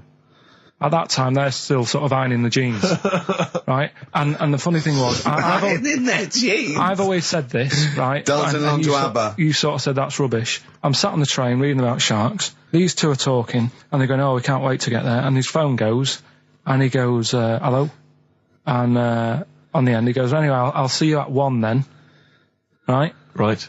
So I thought, well, maybe that's tomorrow. Could be 1 in the afternoon. That's when most people would meet. Yeah. And then he carried on talking. Most people would meet. Carried on talking, and he goes, "Yeah. So anyway, like I say, see you tonight. 1 o'clock is meeting someone."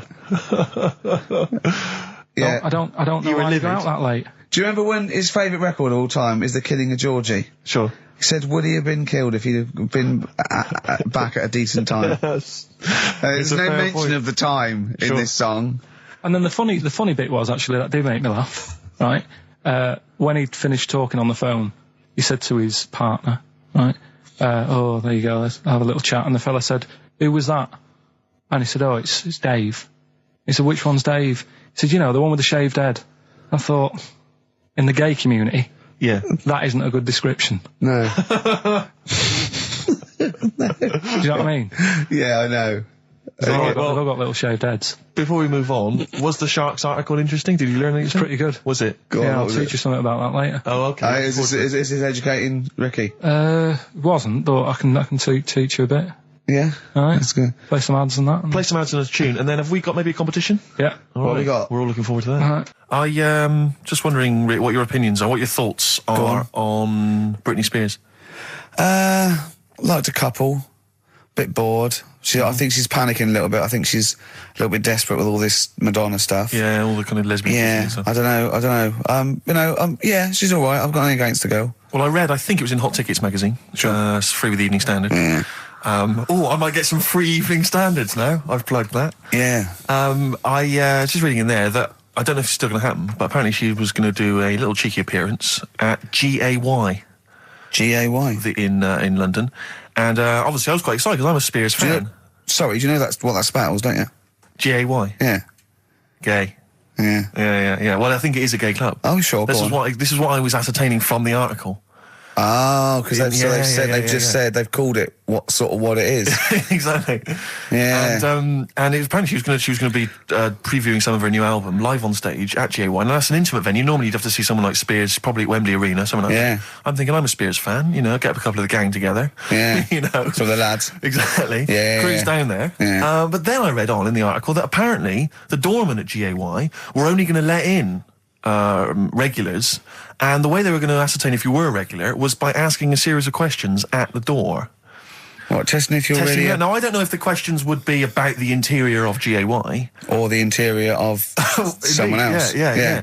Or just general kind of... Like, what do you reckon you'd have passed the pretend? Well, that's what I was wondering So you'd myself. have had to pretend to be GAY. GAY to get in to see Spears. Now Can you say gay on the radio? Yeah, I think so. Yeah. Now, there's irony, isn't it? So you're pretending to be gay to get into a club to see a bird that you like. Yeah. I'll give you a little quick test. Right. Shall I? All right. All right. What's your name, mate? Paolo. All right, Paolo. Yeah. You haven't done a lot with your hair. You just sort of let it grow out. I mean, would you be putting product on a bit later? Because I mean, you don't look very. You look sort of quite masculine, quite. Yeah, well, sort of like you didn't care. Like you have no care about how you look. Like you're a. Normally it would be shaved. Of course. Oh, okay. Yeah. We would say normally that looks about like 3 months growth there. Why haven't you? I've been ill. Nothing serious? Nothing serious. Okay. No, that's why I let it grow. So it's grown. Okay. So what time would you normally be going out then? Paolo? Normally I'd go out about sort of, I'd go out about 8-ish. 8 o'clock in the evening you've got? No. Because that sounds a bit early. That's what... No, I'd go out about 3 in the morning normally. Right, so I take them as... Yeah, okay, right, so that's right, yeah. Where'd you go? Down sort of... Down Old GAY, Compton Street for a coffee and then onto Yeah. GAY Something like with that, your little shaved head. Okay, well, you're doing Sounding fine. pretty gay. Sounding pretty good. Can I just ask you one final question? 20 bender points? 20 bender points. I'm just going to let you in. Okay, I'm just going to tell the guys to let you in. But I've got one more question. Yeah. Do you prefer knobs or tits, Paolo? Knobs. Knobs. You love knobs, do you? Absolutely. Can't get enough knobs. So you hate tits, I assume? Loathe them. You hate tits, do you? Yes. Okay. What? Even Liza Minnelli's? I don't know what to say. I love hers. But not in a straight way. In a straight way. In a gay So way. okay. So you love knobs more than tits, I love right? knobs more than tits. Okay. I love knobs. In you go. Thanks very much. You know Brittany's on, do you? Oh, she is so sexy. Oh. See, that's what would give me away. It'd be like the great escape. It's just the last. Yeah. You just... Well, you're... I mean, I think you're probably a bit bi. Right. Yeah, okay. but I mean, go in anyway. Thanks very much. Okay, the drinks are quite expensive. Oh, I thought so. Pop your shirt off, will you? Hey, Outcast on XFM 104.9. I'm Ricky Gervais, Steve Merchant, Karl Pilkington. You all right, Karl? Yeah, not bad. Yeah. Just when you were talking just now about like the gay stuff, Yeah. right? I don't know if you saw the thing the other week about the fella who's on that quiz show. Oh. Sort of Oh, right. Okay. gay Who? fella, straight, sort of man, woman. thing. What are you talking about? Tell me what did you see? Tell me what you saw. It's This is like a kid come running in and he's seeing something frightening. It could be an alien, could be a ghost, could be a paedophile, and you've got to get exactly what actually you saw out of him. Right, what did you actually see? It's just this fella who's a woman. Right. Right, okay, right, try and talk like a human being. Right. It's a quiz show that's coming on the telly, and it's this woman. Right, is it a fella who's a woman, or is it a woman? Bit of both. That's why I'm talking about it. But what do you mean? Is it a pre-op? Is it a transsexual, a transvestite? Is it a lady boy? Is it an hermaphrodite? What is I'll tell you it? about it. Well, tell me. I'm telling you. It's a woman. Well, it's a man. Oh, forget it. Listen. Play a record. No, listen. come on. What? It is a man. He is a man. Well, Oh, Christ's sake! it's a TV program where they've got this man who's Transvestite or television? It is a transvestite, yeah. So- but the problem is, I'll tell you just because you don't know about it. The program is I don't know. I still don't know about it. I don't know anything about it. Still, I don't know. It's a woman, man, woman, man, woman, TV program. Look, TV. no, it's a man who is now sort of half a woman, and A man who is now half a woman. no, well, this is what's weird about it. He's got the top half, but not the bottom half. What do you sorted mean? out. He's got breasts and a wig, but he's still got his boys downstairs. He's Why got do you do that? his caps and the boys What are do you do still that there for? with his Y fronts. Why but is that? upstairs, he's got a lovely pair of dumplings. Why do that? Well, he's halfway through. But why not get it all done in one go? Maybe he couldn't afford it. Well, wait until you've got all the money. That just looks a mess.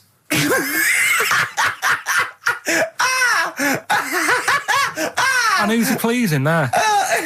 When he wakes up in the morning and everyone. pleases himself, he can't believe his luck. He doesn't know where to start. No, but what I don't understand, I mean, I don't want to see him. Well, could I just see him finish that ignorant. sentence? What you don't understand is just about everything. Yeah. Right. What? I find it weird, right? I sort of get, I understand the gay thing, right? But, Do you? What do you mean? well, I know. Well, I tell know, me the gay thing. Explain the well, gay I thing. just know if you're a fella, you like men. I don't know much more than that. What do you mean you don't know? But what I mean is, with a transvestite, what's going on there? What do they want? A transvestite is a cross dresser. See, I don't get that either. Because You mean a transsexual? That's a man who likes to dress in women's clothing. It's not necessarily, they're not necessarily gay. They're or not gay. straight They're or often anything. not gay. They just happen to like wearing women's Those clothes, aren't you? but then why not wear women's clothes that could be seen as a bloke's, like Suzanne wears jeans? No, but Just but that's buy the women's thing. jeans. But that's their problem, is it? They like being seen as a as a woman. They like being seen as a woman. It's not just that it's more comfortable or they'd wear a kilt. They like being seen as a woman. They feel more comfortable. All right, and what's the deal with this fella who's got... We don't know both? who this fella is. No, we don't know this man who's half a woman. He's called Miriam. Oh, that's helps. yeah. Brilliant. I love this scientific basis. No, I so think- all he's done, he's had the tits done, he's probably had the hormones, probably lived as a woman for a while. The last step, because you can probably reverse the breasts anyway, because they're probably implants and hormonal things, and whereas you chop your knob and boys off, that's, you come back the next day and go, sorry, I didn't mean that. I wanted my ears pierced. It's a bit more of a bigger operation to put them back. So doctors are probably making sure that he's just Surely absolutely... if you've had the top half done, you're not going to go back on what you've said. But no, what's the top half being done? I could get you breast implants, give you a bit of hormonal treatment. Now, and that you would be a great idea for next week. and you could reverse it. What you can't do is grow a knob back. Well, you can. Last week you were talking about growing one on your arm. Yeah. We've done that. We can, so that is possible. Listen, Oh, he's perked up. Yeah. Oh, he's back in the area. Well, you got something to say? I was kept quiet in the first hour. I'll let you get on with it now. What you got to say? Is it just have a guess? Is it about monkeys, Chinese people, or little gay fellas? It's about little gay fellas. Is it? Of course it is. Go on. Yeah, but not because I like Sorry, I'm taking just the mick making in a that. tally. Let me just note that down. Yeah. No, but it fascinates me, doesn't it? All stuff like that. That's a bit sort of different. Yeah. Yeah. And that. You were showing me. Like monkeys and Chinese people? Is Well, it- and that thing you were showing me before, the half woman. No, half. you weren't impressed with that. Well, no, You know that come woman that's got two pieces of genetic makeup in her, where it was two separate sperms and two separate eggs fused, and she came out as sort of a normal person, but she had this residue of genetic material, and so she's had two children that aren't genetically the same as her. Yeah. Right? And they showed it in the paper by doing her half white and half black to show the two different, you know what I mean? Just for, Yes. he went, does she look like that? I said, of course not. He went, not interested then. Of course. Yeah. He said, how could I tell? Not interested in that at all. Yeah. If I'd have said she'd given birth to a monkey, fascinated, Yeah. straight away. Well, anyway. Go on. But that's what I'm saying. I'm just interested in weird stuff, right? Yeah. Talking So about- am I. That's talking why about you're little- on the show. Talking about little gay fellas and that. Yeah. Northern Line, the underground tube thing. Not train. the boy band. Right. Right. Apparently, on a Saturday night late, I don't know what that is. What time late is in the sort of gay community, as we've discussed before. Yeah. But apparently, the last carriage on the Northern Line, they all get in there. What do you mean they all get in there? They sort of take over the last carriage of the Northern Line on a Saturday night, Right. and it's like the gay carriage. Right. And what exactly do? They just travel about on the Northern Line? You know, just have a chat and that, and like just you know, Stick on the take- communards? How do you know? someone tell me. See, this, I mean, I'm glad you've informed me, because it wouldn't bother me, but I feel I should be told about these things, because I'm likely to stumble onto that carriage by mistake. And I'm not, it's not that it'd be a problem, it's just I might feel a little uncomfortable if there's a lot of people in, you know, the black the black leather gear and the moustaches, the hats. I mean, to be quite honest, they'd be annoyed Of course. because they'd be expecting something a little bit, you know. What do you mean? Wow. They're good looking, most of them. Sure. No, they are good looking fellas, though, aren't they? What do you mean? What do you mean? They're just a lot of the gay, you know, they look after themselves and that, Yeah. and look good, keep themselves. Some of you them know. work out, yeah. Yeah. You see, this is the problem I have, because there's a lot of areas in London and elsewhere in the country where there's a sort of, you know, it's a gay thing, you know, it's a gay public toilet, or I don't mean it's gay, but it's not like a legal I thing. mean, it's a cottage. But it's a cottage, whatever. I mean, I remember being in Bristol once doing some... You're confused when I said it's a cottage. Yeah. That's a term for where gay people go in toilets to sort of meet and greet each other. But I Shake hands.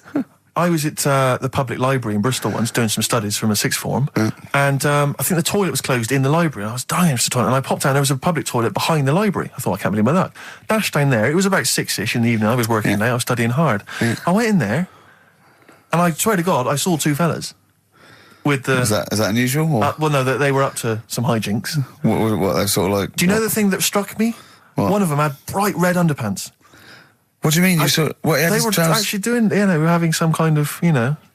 Well, they were having relations. They weren't even in a cubicle, they were out in the... Where were the underpants? Well, Were around they- his ankles. No. Yes, I swear to God, I'm not going to make this up. What are we? I don't know, like, how old you are in the sixth form? 16 or whatever, 17? Yeah, and what did you do? Well, I actually Well, you said... just joined in. What else did you do? You might as well. I actually swore. I said, oh, F me. And then I went, oh, no, don't. No, I did. I swear to God. I did. I went, oh, F me. No, don't. Because I was panicked and I ran out. And as I was walking out, a guy was coming in. I went, "Oh, hang on, mate." And then I thought I better not tell him. I let him find out for himself. He might be going there to join in. He might have got a call. Come down. We're going crazy on each other's ass. Come down. It's conspiracy, a Bristol What conspiracy. annoyed me my was, lover. Want a bit of car? what angered me, Rick, was the fact that I wasn't notified, that there was not... I didn't know there was no sign. And afterwards, I spoke to other people about it, and they said, oh, it's a famous gay haunt. But what annoys me is I feel that they should put an ad in the local press, a big paper, like once a week, like, you know, when they recall cars if they're damaged or there's a fault, or Currys might bring back stuff if they're sort of faulty goods. They say recall and we'll give you money back. They should just put an ad in. The gay community should put an advert in that just says, these are the hot spots, this is where you're likely to find us doing some stuff. If you're not gay and you might feel uncomfortable, avoid them. And just list them, or little pictures, or, you know, a map or something. Anything, because like the gay tube thing, I don't know that's fun. 1, 2, 3, railway cuttings. Well, not that. It's more of a sort of social awareness thing. Yeah. So people, you know, don't feel uncomfortable and... But they don't want it exactly to be like sort of walking in under a neon sign. Why? It's legal. yeah, big arrows. Oh, as if. What do you mean? What's wrong with that? Because, well, it's actually a public place. I don't think carjacking is strictly legal. But they don't even have to specify what they're going to do. But some people, they're not. Some of them aren't. I don't think it's probably seen gays, is it? Yeah, but it's not. Yeah, but it's not the people that go out and they say I'm gay and I like Barbara Streisand. It's presumably the sort of people that do that are people that either aren't quite out yet, or do you know what I mean? Or they're doing having a quick way to their wife and kids. Yeah. I don't know. I don't know completely how it works, but I'm sure there probably isn't a place like free bumming here tonight. No, there is kind of. What? Because I was walking home one night through Soho, right? Just because that's the way I have to go, not because of do you know what I mean? I wasn't going there on that, right? So I'm walking through, right? And I was handed like a card, which was like a gay event, right? Now, that's a bit weird, isn't it, that straight away he's presuming that because I'm there that time of night. Well, and you got a shaved head and you sort of like, you know, you sort of like quite look after yourself and you got some nice clothes. Yeah, but it's still... You look can't like really a little bit rough, don't you, from Manchester. You look like a northern rent boy who comes down to stand outside McDonald's. But the card was rubbish, right? What do you mean? Had this fella on it, right, all sort of greased up and that. What would you look? Just having a look what he'd handed me and that. Right. Just having a look. Picture of him, sort of sailor's hat on, tan body, like just his arse out like that, and rubbish slogan, right? The best bum in W1. Is bum there a noun or like a verb? What do you mean? Well, to bum, is it like get the best bum you've ever had, or he had the best bum? I think it's just I don't suppose you asked. No. I don't suppose you called the number to check. What do you mean exactly by this? Does it mean you've got a great arse? Do you mean I will be well bummed, or do you mean you've just got a good... Come on now, let's just a final point about... Because I asked my friend how it all works up on the Heath, because I live in Hampstead Heath, near Hampstead, and I was where I didn't want to go walking and get myself involved in anything. How can you get involved? No, again, I didn't want to walk. Sort of like, oh, you believe it. I couldn't say no. Oh, my wrist, it's knackered. What do you mean? Well, I was there for about 2 hours. I must have gone about 43 of them. But, you know, I didn't like to say no, because they were so pleased to see me. Oh, well, it's not so much the fear of that. It's not good skiing practice. I was doing 2 at a time for a little while. It's not the fear of that so much as the fact that, again, you don't want to gate crash someone else's party. Do you know what I mean? No. You don't. If there was a straight couple having sex, you'd want, oh, I'm sorry, and you'd want to avoid that area. Of course. But I find so someone told me how it works, and apparently you just go and like sit on a bench or something, and then a guy just sits on the bench and they just look at each other. There's not really anything said. It's just a kind of nice evening or whatever. You know, I guess it's like 2 a.m. or whatever, and then they go off in the bushes and ding dong. But it's like, I don't know how that culture's developed. I love this programme now. Why can't that be the case with women?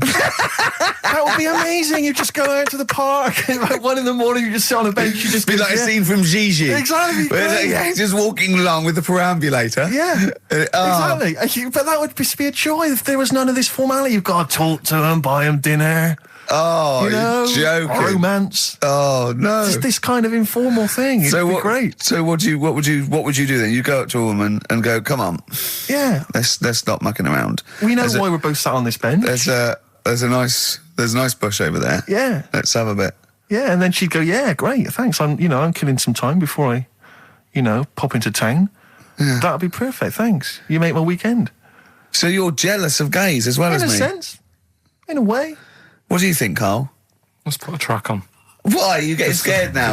You brought it up. Is it getting too close to the bone, so to speak? Jet, are you going to be my girl on XFM 104.9? I'm Ricky Gervais, with me Stephen Merchant. Over there, little roundy bald head of Karl Pilkington. Good news and bad news. Good news is, boys are back in town. We're here for 2 hours. Hello. Bad news is, we have no monkey news, gay fella news, or little Chinese fella news. Really? We're going to try and, leave that for a week, Yeah. and then maybe come back to it. Yeah. It was Why do good. I get the feeling that within 20 minutes we'll be talking about little gay Chinese monkeys? Thoughts on B-days? Have you ever used one? Well, no, you told me all this, but you still haven't got to the bottom of how you use them. No, I don't. I don't know. I don't know how to use it. Do they come? You need to ask Darren Brand. Does it come with like instructions, like a flat pack? I think kit you're or supposed to something know. about- I think you're supposed to. If you've bought a B-day, the assumption is you know how to use it. Imagine someone installing it and going, "There you go, it's a B-day." Go, "Could you show me how to use it?" Well, you like this? Well, no, go to the toilet first. Do the whole thing. Otherwise, I won't know in I'll context. just sit here in the corner. That's fine. Okay. Do you read a magazine when you're normally going? Or Well, I what might do? do, but I don't really want to do it with you here. But how will I know? Exactly. I need to know how you transport yourself from the lavatory to the Do you B-day. remember when we were trying to offer Carl money to have a shower with Johnny? Yeah. just a weird some of the thing to- highlights of the year. That's a weird thing to do. Yeah. We nearly had him there, and then he didn't want us to watch. Yeah. We said, "Well, how do we know that you've done it or not?" Yeah. He went, "You are definitely bent." That's his conclusion. What we got lined up? Well, hang on. Let's just say if anyone's got any idea sort of how to use a bidet, maybe Any idea for anything to talk about on this show? Well, that doesn't involve crapping or Yeah, farting. we've done that. Yeah. We haven't done little Chinese fellas or the gays yet. That's still to come in the second hour. Ian.Canfield@xfm.co.uk if you've got any thoughts on B-days or just, lavatories generally. Richard Ashcroft on XFM, Check the Meaning. I think it was out this year and we enjoyed it. So we I played suddenly had a thought then that, someone like Richard Ashcroft, who's really cool. I mean, I think one of our greatest rock and rollers, really. He writes great tunes, does great albums. The Verve, already in history. I just suddenly thought of him listening to this and thinking, I wish they wouldn't play my songs because I don't want to be associated with that drivel. Yeah. Yeah. Most people get a buzz out of it, get it on the radio. Do you think people say don't let Gervais and Guilty by Merchant- association. Do you know what I mean? I love that song. I love Check the Meaning. I thought it was a lovely song. And he's thinking they're going to sandwich it to bring talk about little gay Chinese fellas and B-days. Yeah. Yeah. And it's going to make me look What worries bad. me, Rick, is that there were, if we had to draw up some kind of list of artists who would allow us to play their songs, it's going to be such a short list. Gary Glitter, it's just going to be a few people who, are slightly more shameful than us. I just thought of something. There are 1 billion people in China, and I assume it's the same percentage of homosexuality occurs as that to 1 billion, 1 in 10. That means there's 100 million little gay Chinese fellas running around. Richard Ashcroft, if you're listening, I apologise for that last... Think about it. John Lennon, you okay? War is over. I heard a DJ in the week. I won't say who it was, but sort of like a cheesy sort of housewife choice DJ, and he played that, and he went, weird one, that, isn't it? What do you think of that the first time you heard it? Strange one. John Lennon, Yoko Ono, war is over. Here's the moment, at least, out there. I love that. Oh. What does he mean? That's exactly what I want from a DJ. That Yeah. kind of insight. We were talking before the break about how many little Chinese fellas there are. Yeah. Billions. An awful lot of them. Brilliant, good, more the merrier. Are you familiar, Rick, with the scary fact, I don't know, Camford, if you're aware of this, and Go it's on. chilling. I don't know where I've heard this from, but apparently and this is kind of legend, I didn't just make this up, this is well known, that if all the Chinese people in China, right, no, come on, if they all jumped up and down at the same time, apparently, this is what they say, apparently it would cause a tidal wave that would wipe out America. that would destroy America. I love the idea of coordinating that. Brilliant. Well, I like the idea, firstly, they don't need weapons of mass destruction, they don't need nuclear weapons, because they got that threat They can't constantly. have one that.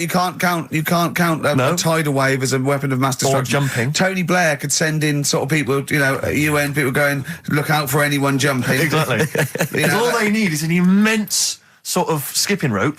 Oh yeah, once a little fella in Japan holding one end, little fella in Russia holding the other, Exactly, yeah. and they go on your marks. You'd have a lot of coordination over that one little. Maybe like someone like Mr. Motivator, kind of coordinating it all from the top of the wall, sort of looking down. The Chinese equivalent. Yeah. That would be because I think that's why they built the wall. I think that's why they built the Great jump Wall. off the wall. Exactly, they just climb on that wall. That's the way it's there. That's the threat. and that's why America started the space race because you can see it from space. Exactly. So they go. They're up there monitoring constantly. This is Eagle to Houston. There's lots of little Chinese fellas about to jump. Yeah. This is Houston. Are they wearing them? We just need to confirm they're Chinese. Are they wearing those? Are they wearing those comical hats that look a bit like a lampshade? They Yes, are. They are. We just have to confirm they're Chinese. Because if I was the leader of China, what is the name of it? What is it? Is he the king of China? We're so ill-educated, aren't Is we? it the king of China? The czar of China? King, is it? What is it? Is Chairman Mao still there? Is he It's still chairman someone. Chairman someone else probably. The new Yeah. chairman. I Or don't chairwoman? know. Don't be sexist. And Actually, when I said there's a billion people in China, so there's 100 million little gay Chinese fellas. Yeah. Someone phoned up to say half of them are women. yeah. Well, of course. Yeah. Straight on the phone with that. Well, I meant little lesbian fellas or little gay fellas. Yeah. I mean, I wasn't being sexist. But if I'm I just was- saying there's probably 100 million little gay Chinese people. Now, Chinese people. Oh, incidentally, it's the premiere of China. The premiere. Premier. Oh, right, yeah. Oh, yeah.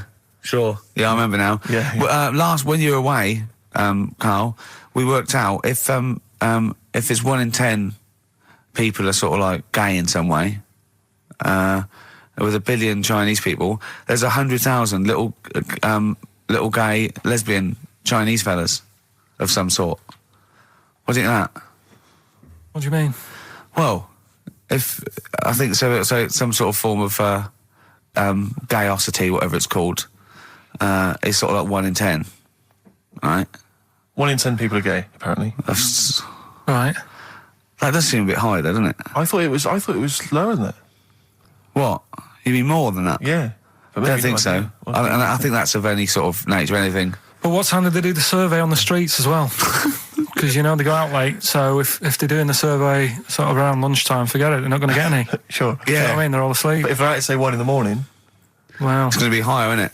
Yeah. Well, the thing is, Carl's favourite song, The Killing of Georgie. A little fellow, a little gay fella goes out and he gets beaten up and that.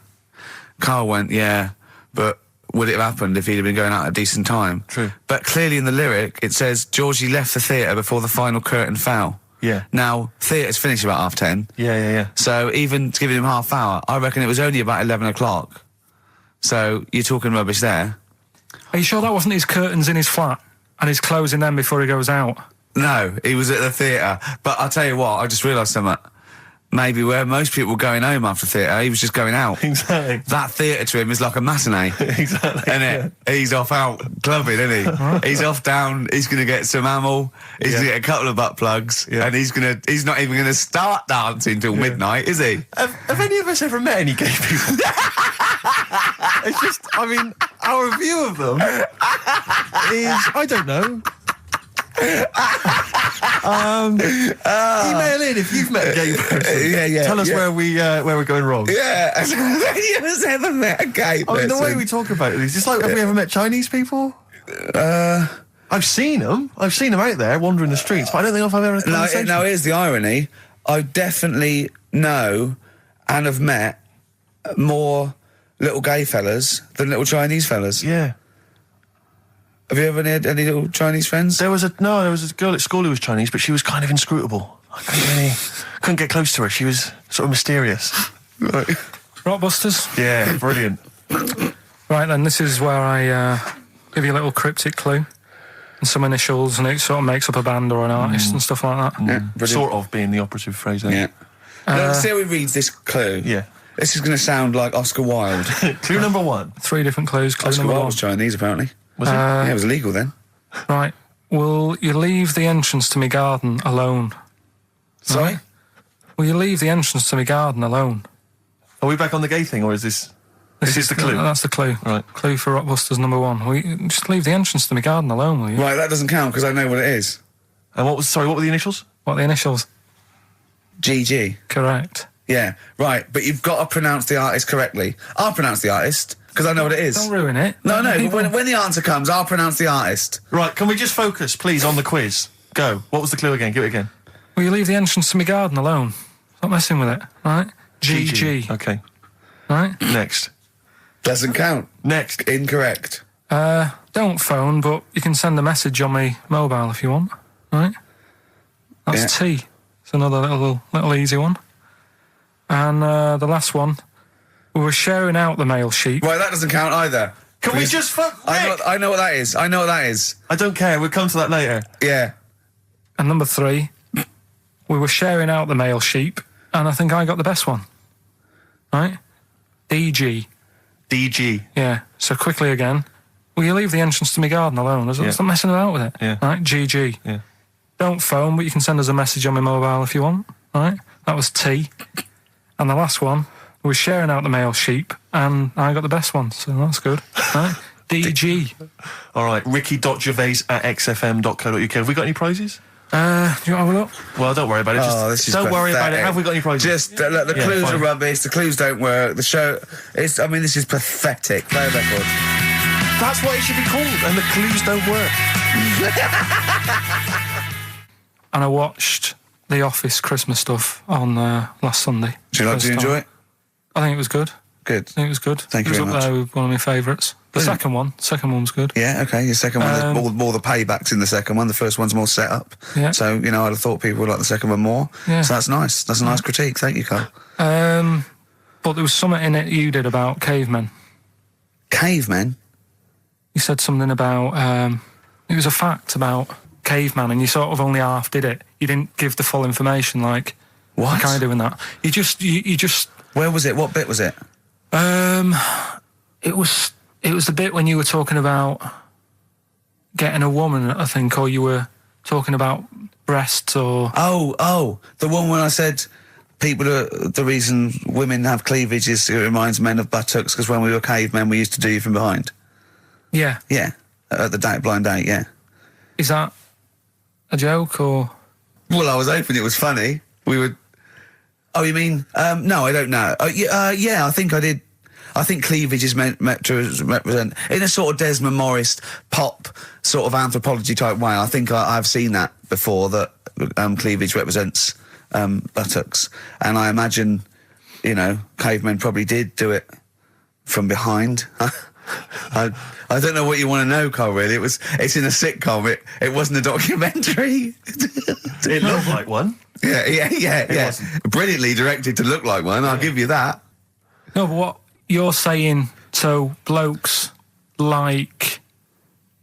Yeah, I think cleavage is represented like buttocks because obviously buttocks were much more of a sexual organ, evolutionarily speaking. Breasts were to actually bring up to suckle young, but and were a sign of sexual maturity, so you're ready to mate.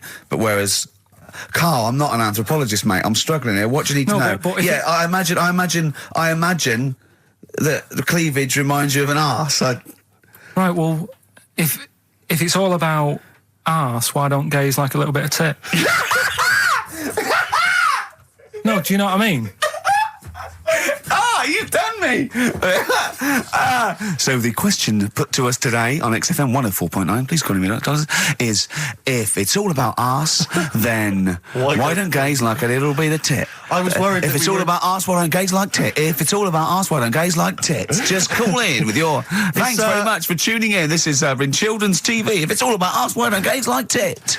It's soon been an hour and a quarter before we got round to gays, so it's good to see they've made an appearance. If it's all about arse, why don't gays like a bit of tit? Is the question. What a brilliant question. Well, if you're an anthropologist or a psychologist, a doctor, a gay, please call in if it's all about arse, this is the question. I'm not convinced by this whole cleavage looks like an arse. That's No, why people... not Steve. Nor am I. I think the reason men are It's a attracted... bit of mock anthropology. I didn't think it would be under scrutiny. I think it's more likely that the reason men find cleavage attractive is because they know there's a lovely pair of Bristols down there. Yeah, so And they it's look at like, cleavage, they "Ooh, go, here we are." if that's what's on show... Exactly, imagine what's down below. If that's in the front window, right, Yeah, what's she I'm got at the gonna back of the shop? Exactly. Oh, dear!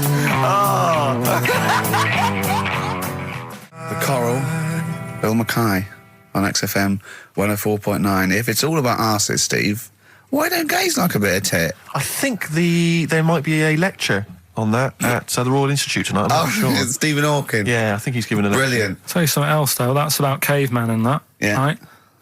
Not really. Go on. Do you know? I love the idea of a little gay fella. He's pulled a bird. All he's done is focused on the cleavage, and he's gone, that's a lovely arse. Right? He's got a bat. Right, pulls the dress down. No! Where's the arse? I've been gone. There's boobs. Boobs. I hate they're my worst. No!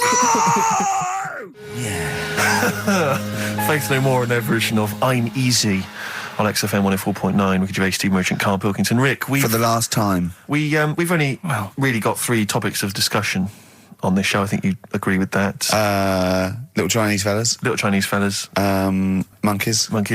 And the gays. the gay people. Yeah. We're hoping to cover all those subjects today. Monkey News is coming later. I'm sure we can find something to discuss about gay people. We've done gays. We've done a few gays. I suppose we talked about the dog the thing. Yeah. So- Big time. Right. The film thing. This is when we get like a film, and I'm in it. Right. So I'm doing. We talked, a bit about gay fellas and that today. Yeah. So we're doing When Harry Met Barry. Okay. All right. Yeah.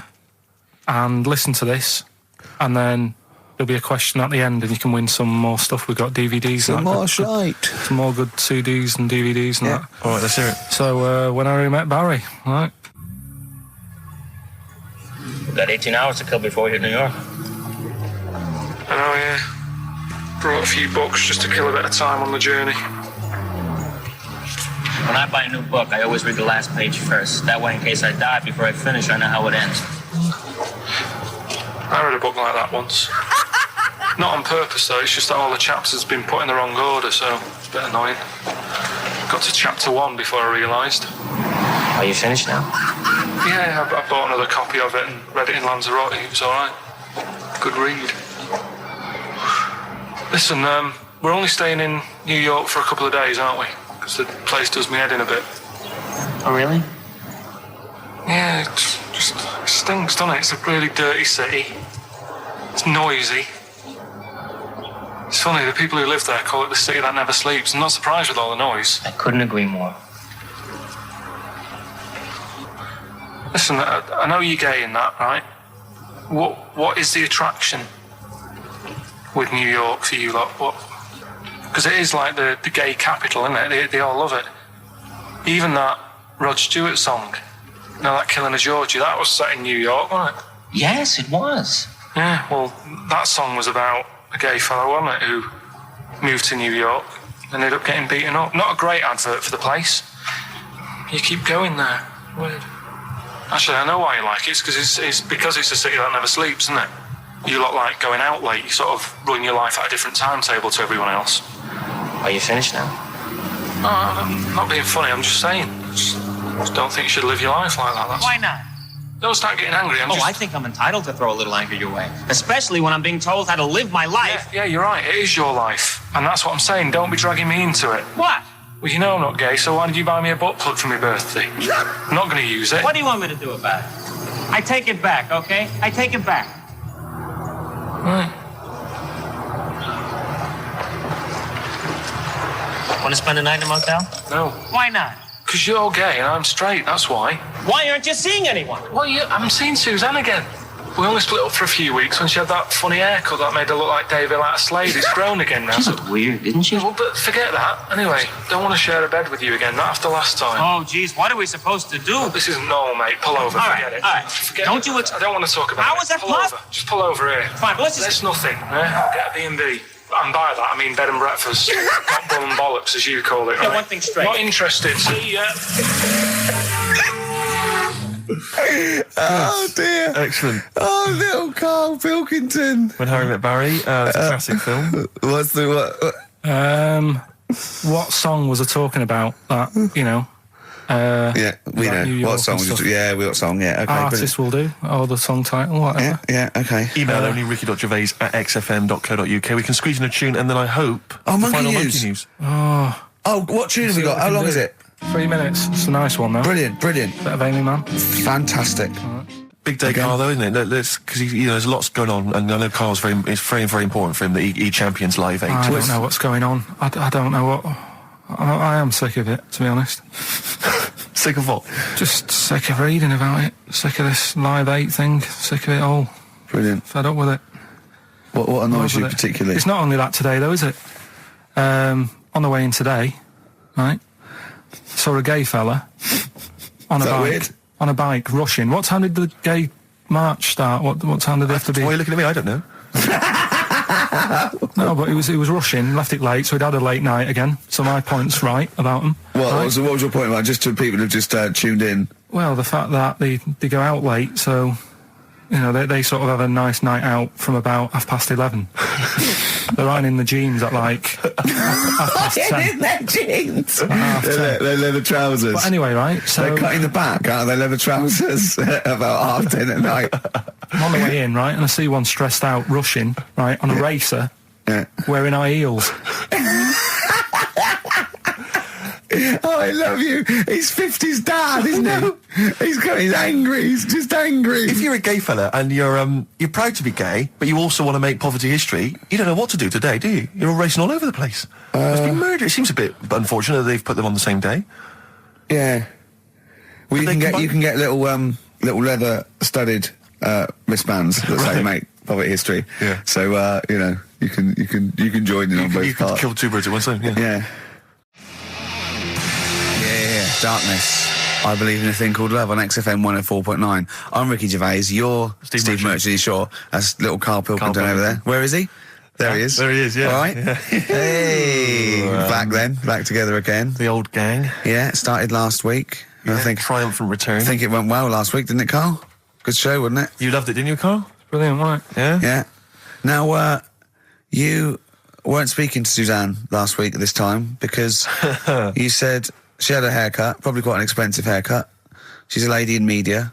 She's got to look good. She probably doesn't go to the barber like you or just shave it at home. She probably spent quite a little bit of money on it. She came home.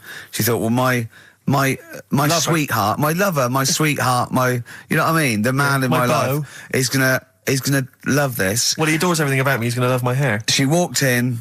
Hello, Karl. All right. You look like Dave Hill from Slade. Is what Hugh said to the poor woman. And then talked about it on air. She was furious about that. So Did what did you listen, do? Carl? She did listen, yeah. She wasn't happy. And she heard you slagging her hair off. Yeah. Well, what So annoys this me is probably annoying her now. Well, no, it doesn't matter. We can do a lot today because she's at work. So And of course, no one's going to tell her. let's have a chat about a fat arse, shall we? So, hold on. Oh, dear. You are in so much trouble. That's. Look, he's realised he is a little bit worried. Oh, didn't you go and buy her a coat or something? Took her out on Sunday and treated her to a new coat and that. Yeah. But I offered, I And a said as baseball well, cap. I said I'd pay to have it done again. Oh no, Karl! You have. Oh God! Oh my Christ! So she listened to the show. What did she say? You got home. She'd heard you slagging her hair off. Imagine that. He thinks that's a good thing. So like, we've won the polls. Brilliant. What are we doing? Well, you can have facial surgery now, love. It's sort of like, it's just, Christ. You offered to have it done again. Unbelievable. Yeah. But I got home and she's like all being moody with me, right? yeah. You thought something was wrong, so you must have listened to the show when I was slagging off her hair. Well, his first thought was she's probably looked at herself in the mirror. She agrees with me. Yeah, that barber's been round again. Yeah. And she just said, "Oh, that wasn't very nice of you, was it?" Oh. So I just said, "Hang on a minute." I said, "That's what we do on the show. When I'm slagging off, Chinese people looking old or whatever, I said, you never interfere." Sure. I love the fact. She's got to get her priorities right. I love the fact that she's in the same queue as a billion people you've never met. Yeah. That's fantastic. She's in the same queue. Well, look, you didn't complain when I was because slagging off. Carl, I don't think Carl has ever admitted he might be in the wrong, ever. Certainly not to you or I. So did you That admit... is so true. Isn't it? That is so true. He's never admitted that he might be in the wrong. So did you, in this instance, agree that maybe you'd overstepped the mark? No, I just said she took it badly. Do you know what I mean? It's only a haircut. Yeah. Yep. Well, See, you haven't seen it, so you can't start interfering on this one. No, okay. No, I haven't seen it, but I very much doubt she looks like Dave Hill from Slade, who, if I'm, unless I'm mistaken, used to cut his hair with garden shears blindfolded. Well. So, you know what I mean? And did her teeth stick out and she started speaking with a Brummie accent as well? I've got used to it now anyway. So, And so did you bought... So at some point you came crawling back and you said, do you want me to buy you a coat? I just said, let's leave that. Let's go out and have a good weekend. Sure. But get your hat before we go. And treated her to a new coat and that. It's a nice coat, so people will look at that rather than looking at the head. So if anyone... Does it do flash? It's got obscenities across the back. If anyone who knows Carl's girlfriend is listening... Tell her. And maybe you're a work colleague and you're listening to the show. Because I think this is terrible. Get her to phone him now. Get her to phone him now. I mean, forget the phone on the XFM number. What's the fat ass complaint line? Because you are in deep shade. Cemetery Gates by the Smiths, of course, off the Queen is Dead album. Lovely tune. Makes you happy, doesn't it? Absolutely. It's a nice song about dead people. Yeah, it's beautiful. I just wondering, Rick, what your opinions are, what your thoughts are on Britney Spears. Liked a couple. Bit bored. I think she's panicking a little bit. I think she's a little bit desperate with all this Madonna stuff. Yeah, all the kind of lesbian stuff. I don't know. Yeah, she's all right. I've got nothing against the girl. Well, I think it was in Hot Tickets magazine. Sure. It's free with the Evening Standard. Yeah. I might get some free Evening Standards now. I've plugged that. Yeah. I just reading in there that I don't know if it's still going to happen, but apparently she was going to do a little cheeky appearance at GAY. GAY? In London. And obviously I was quite excited because I'm a Spears fan. Do you know that's what that spells, don't you? GAY? Yeah. Gay. Yeah. Yeah. Well, I think it is a gay club. Oh, sure, This is what I was ascertaining from the article. Oh, because they've called it what it is. Exactly. Yeah. And apparently she was going to be previewing some of her new album live on stage at GAY. And that's an intimate venue. Normally you'd have to see someone like Spears, probably at Wembley Arena, someone like that. I'm thinking I'm a Spears fan. Get up a couple of the gang together. Yeah. Some of the lads. Exactly. Yeah. Cruise down there. Yeah. But then I read on in the article that apparently the doorman at GAY were only going to let in regulars, and the way they were going to ascertain if you were a regular was by asking a series of questions at the door. What, testing if you're really... Now, I don't know if the questions would be about the interior of GAY. Or the interior of someone else. Yeah. Or just general kind of... What do you reckon you'd have passed the... Well, that's what I was wondering. So you'd have had to pretend to be... GAY to get in to see Spears. Now Can you say gay on the radio? Yeah, I think so. Yeah. There's irony, isn't it? So you're pretending to be gay to get into a club to see a bird that you like. Yeah. I'll give you a little quick test. Right. Shall I? All right. All right. What's your name, mate? Paolo. All right, Paolo. Yeah. You haven't done a lot with your hair. You just sort of let it grow out. I mean, would you be putting product on a bit later? Because I mean, you don't look very. You look sort of quite masculine, quite. Yeah, well, sort of like you didn't care, like you have no care about how you look, like you're a... normally it would be shaved, of course. Oh, okay. Yes. We would say normally that looks about like 3 months growth there. Why haven't you... I've been ill. Nothing serious? Nothing serious. Okay. No, that's why I let it grow. So it's grown. Okay. Yeah. So what time would you normally be going out then, Paolo? Normally I'd go out about 8-ish. 8 o'clock in the evening. You've got. No. Because that sounds a bit early. That's what. No, I'd go out about 3 in the morning normally. Right. So I take them on. Yeah. Okay. Right. So that's right. That's right. Yeah. Where'd you go? Down sort of Down Old GAY, Compton Street for a Compton coffee, Street. and then Yeah. onto Yeah. GAY Something like with that, your yeah. little shaved head. Yeah. Okay. Well, you're doing Sounding fine. pretty gay. Sounding pretty good. Can I just ask you one final question? 20 bender points? You're 20 bender points. I'm just going to let you in. Okay, I'm just going to tell the guys to let you in. But I'll ask you one more question. Yeah. Do you prefer knobs or tits, Paolo? Knobs. Knobs. You love Love knobs, do you? knobs. Can't get enough knobs. So you hate tits, I assume? Load them. You hate tits, do you? Yes. Okay. What? Even Liza Minnelli's? I don't know what to say. I love hers. But not in a not straight way. In a straight way. In a gay So way. okay. So you love knobs more than I love tits, knobs right? more than tits. Okay. I love knobs. In you go. Thanks very much. You know Britney's on, do you? Oh, she is so sexy. Oh. See, that's what would give me away. It'd be like the great escape. You just the last. Yeah. You just. Well, you're. I mean, I think you're probably a bit bi. Right. Yeah, okay. but I mean, go in anyway. Thanks very much. Okay, the drinks are quite expensive. Oh, I thought so. Pop your shirt off, will you?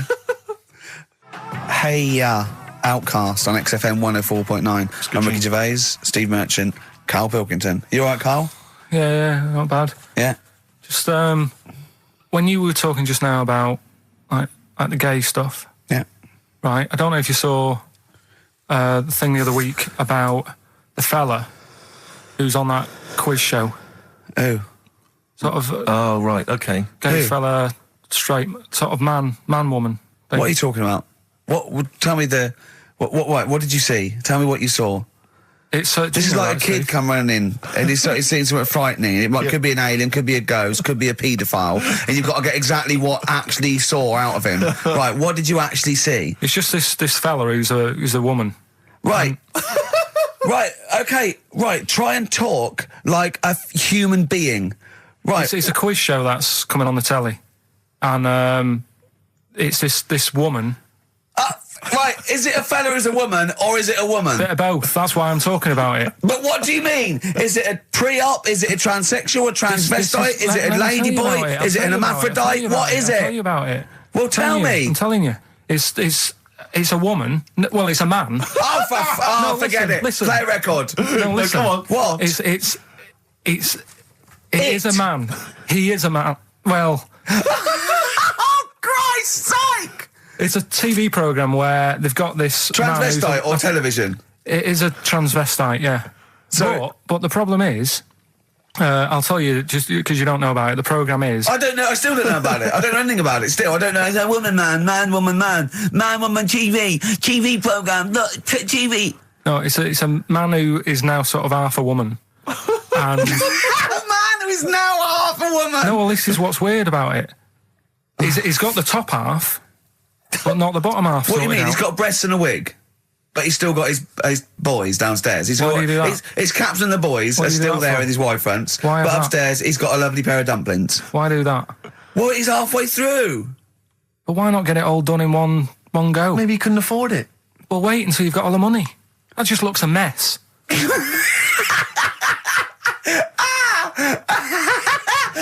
And who's he pleasing there? Well, he wakes up in the morning and everyone. pleases himself. He can't believe his luck. He doesn't know where to start. No, but what I don't understand, I mean, I don't want to see him. Well, can I just see him finish that ignorant. sentence? What you don't understand is just about everything. Yeah. Right. No, I find it weird, right? I sort of get, I understand the gay thing, right? But, Do you? What do you mean? well, I know. Well, I tell know- me the gay thing. Explain the Well, gay I thing. just know if you're a fella, you like men. I don't know much more than that. What do you mean you don't know?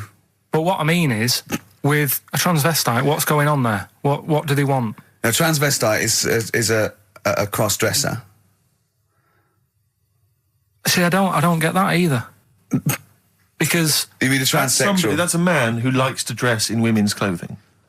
It's not necessarily. They're not necessarily gay. They're or not gay. straight They're or often anything. not gay. They just happen to like wearing women's Those clothes, aren't yeah. but then why not wear women's clothes that could be seen as a bloke's, like Suzanne wears jeans?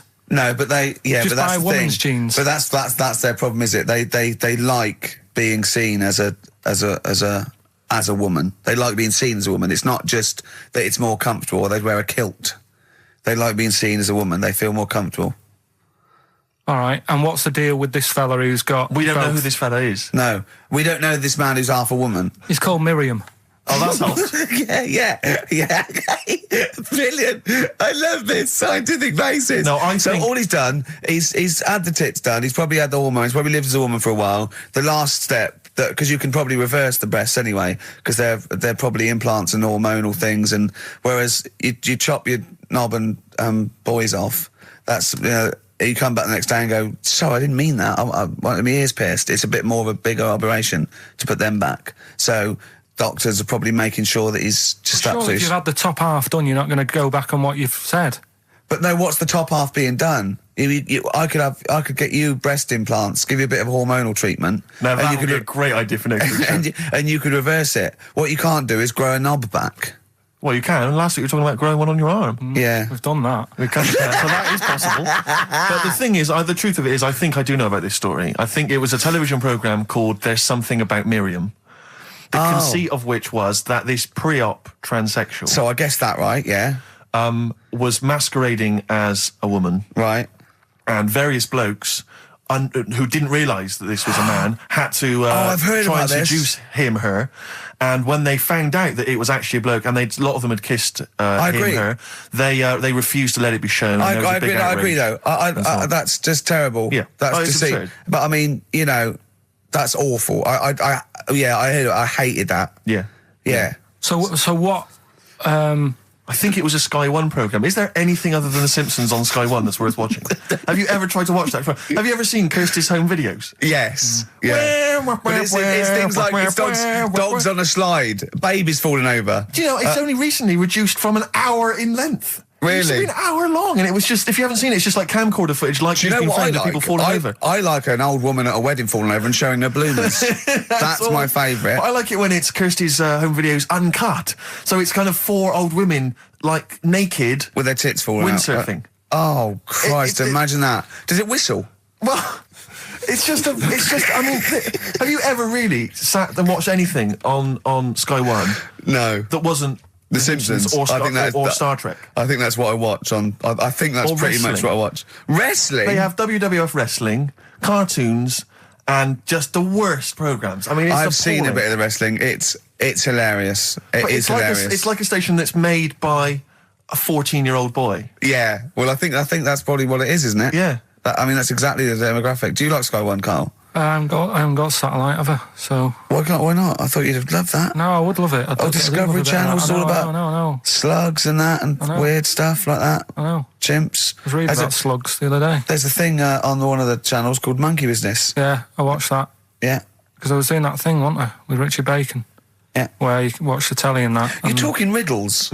You're actually talking riddles and forget a play record. You should be the gatekeeper in some kind of Dungeons and Dragons kind of quiz game. All right, yeah. Let me enter. Right, yeah, but I was doing that thing with Richard Bacon. What can he mean? What What can he mean? He is the wise There's one. a man Just who's play also a record. woman. Yeah. The upper half is, but is the bottom. Yeah, play a record. Bit of Clash. Oh, yeah. Come on. Train in Vain, XFM 104.9. The Clash, Train in Vain on XFM 104.9. Ricky Gervais, Steve Merchant, Karl Pilkington. Coming up after the ads, the return of Rockbusters. How excited are you, Rick? Pretty good. And he's got another one as well. His return of, when he appears in a little film. Sure. He's done that. So if you've got some shopping or something to do, I should pop out now. Shoot off now. Johnny Cash, Hurt on XFM 104.9. That's brilliant, isn't it? Good. I'm Ricky Gervais, Steve Merchant, Karl Pilkington. So what have we done? We've done gays, transvestites. Have we done knobbies yet, or?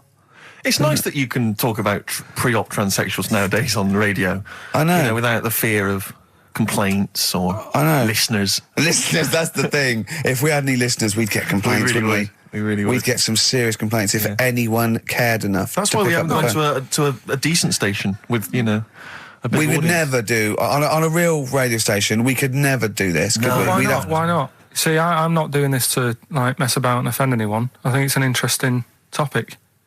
What? You talking gobbledygook, not really knowing what on Yeah, earth Carl, you're on about? Carl, for the first 5 minutes, you couldn't talk. What? Okay, look, although with who's the biggest, most professional person in radio? It's probably Terry Wogan, isn't it? And it was you that said you can't tell what the sentence he's saying because he keeps going up at the end before. But he and never. after. There's never any punctuation. Yeah. So he'll just segue from one point to the next. So he'll be like, going on my holidays Friday. We're having a lovely time, says Mrs. Dorothy Sheehan of Westminster. I'm thinking of going to Greece. And it's halfway. So he's got his knobs, but he's still got the tits. Yeah. Typical. Oh, hello, Paolo.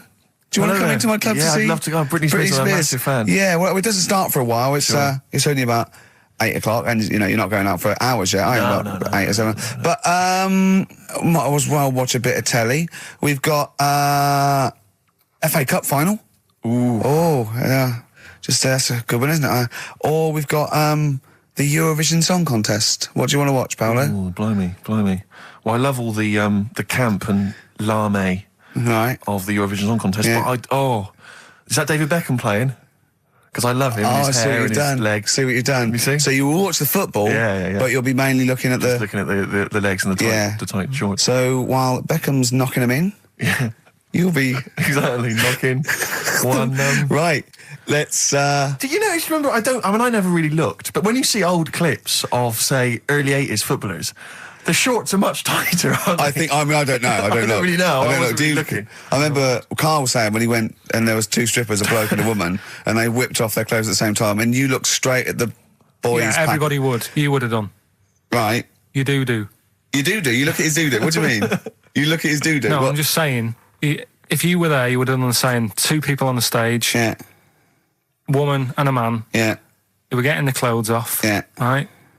The fella took his pants off the same time as the girl took her knickers off. Yeah, right. All I'm saying is it's human nature to have a quick look, have a quick glance, see what's going on. See what's going on. And then I wanted to look at the woman, but she put her knickers back on quick.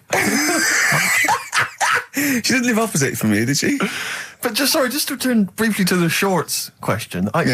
It's only because in the 30s and 40s, they were huge shorts, weren't they? I mean, genuinely massive, huge. A small child could wear them as trousers. They were. I think that's to do with comfort and decency, though, isn't it? And then, but by the sort of 80s, there was barely any shorts there. I think that was fashion. But it's weird that you feel like at some point someone's gone, guys, I mean, they've gone too small. But this is ludicrous. But that's what happened, isn't it? Because, things get bigger and bigger and bigger, and then they get smaller and smaller and smaller. Yeah. And fashion's like flares, drain pipes, heels, flat.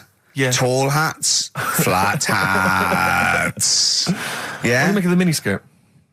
Long hair, skinhead. Miniskirt, again, I don't know. I'm sure there's been 10 resurgences of miniskirts since 65, whatever it was. Yeah. It's fashion. So the short. You know what? Do you know what I think, Steve? I think the shorts will get smaller again before we die. I think we'll see one more tight little packet of Premiership footballers running round with their offal squeezed like the last chicken in a butcher's window. Almost protruding. Wrapped up, yeah. Yeah, Imagine if they just wore cling film shorts so you could see what was happening there, Carl. Where would you look then? Because you like football, don't you? We're doing Rockbusters. I suppose so. Go on then. Oh. Right, we brought it back.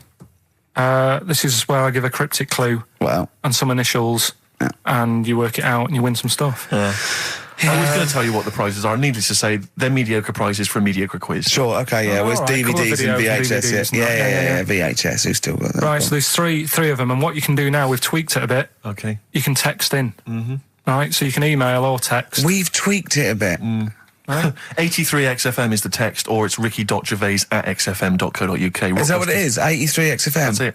That is good, though, and it's convenient, because who's got their laptop up and running and texting? So just shoot your phone. Brilliant. All right. Mine couldn't do that. I don't know how to do that on my phone. I don't know how to get... What do you mean? What do you mean? My brother wanted my postcode. He said text it to me. I couldn't work out how to do WC and 1. That's because you're an old man. So I had to write out WC1. Oh, for goodness sake. I didn't know how to do it. It won't do it for me. Pathetic. It's ridiculous. Go on. It's 83936 if you have that problem. Right? Right, come on, we get on with the quiz. I don't know. There's too many numbers now. Three clues. Here we go. First one is this Teletubby has got lice. right? This Teletubby has got lice. This Teletubby has got lice. Right. The initial there is P, so it's a band or an artist Yeah. that starts with P, and the clue is this Teletubby has got lice, right? Yep. Second one. I'm really already not holding out much hope for this. I know. Working out. Go on. Right, second one. I've just messed that first one up, thing. Right? Oh, for Christ. But when I give it out later, I'll sneak it in without, right? Just don't repeat anything I say. You're an idiot. Listen, You play a really record. are No, an man, idiot. no, Play a record. Play a record. Play a record. You're a fool. Play a record. let me just... No. Press the button, press You've the ruined it. You're an idiot. It's off. Ludicrous. Red Vines by Amy Mann. Brilliant, that, isn't it? Very good. On XFM 104.9.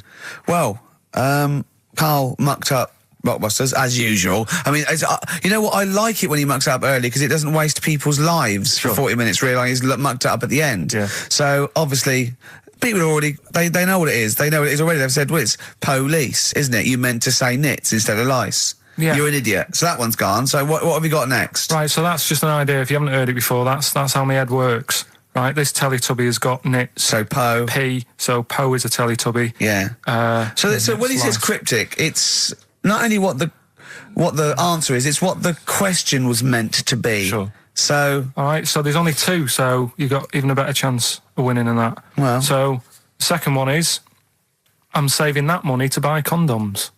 All right? Think about it. Easy. Too easy. Right? JC. Yeah, right, well, that's too... so everyone's got that one. I feel like saying it now. Yeah, but So don't well, that's say it now. rubbish. Yeah, but you've got to have an easy one in there, otherwise people get bored, don't First one was easy. We gave them the answer. they? Yeah, but hang on. That's the easiest one we've ever had. Police. And the second one is, Yeah. when you're making bread, add a little bit of colour for a change. All right? When you're making bread, add a little bit of colour. Just change things a little bit. What are the initials? Right? D. Just D. Just D. Right? So, what you've got there, I'm saving that money to buy condoms. The initials JC. Yeah, that's easy, yeah. Next. And when you're making some bread, just chuck some colour in there. Sure. You know what I mean? Change it a bit. The clue changes every time. The clue changes every time. Unlike the Times crossword, the clue changes every time it's said. 83 XFM if you want to text it, or it's ricky.gervais at xfm.co.uk. I'll win some Rubbish. stuff on that. Pointless. David Bowie and Waterloo Sunset. Love that. Love the original. Yeah. Love that one. Love the original on XFM 104.9. Good work to David Bowie and the Kinks. Yeah, big time. Big time. Reading the paper there, Yeah, Steve. well, I don't normally read the paper, but I was having a glance through the Daily Express. Does anyone read the Express? Well, you do at the moment, look. Well, true. Live on air. Yeah. Read it out, and then about 400 people will know what's in it. I just read. I was obviously attracted by this little news item: gun raid by 3 Saddams. 3 armed men. Oh, they're up to their old tricks again, aren't they? Yeah. 3 armed men wearing Saddam Hussein masks were on the run last night after robbing a corner shop. The raiders threatened the worker with a handgun and a knife, ordering him to open the till, blah, blah, blah, get the money out. And it says that they also tried to rob an earlier shop earlier in the day. Police said, we are linking the raids because the descriptions of the offenders are very similar. What did the first one not quite get right? Yeah. Well, they looked very similar.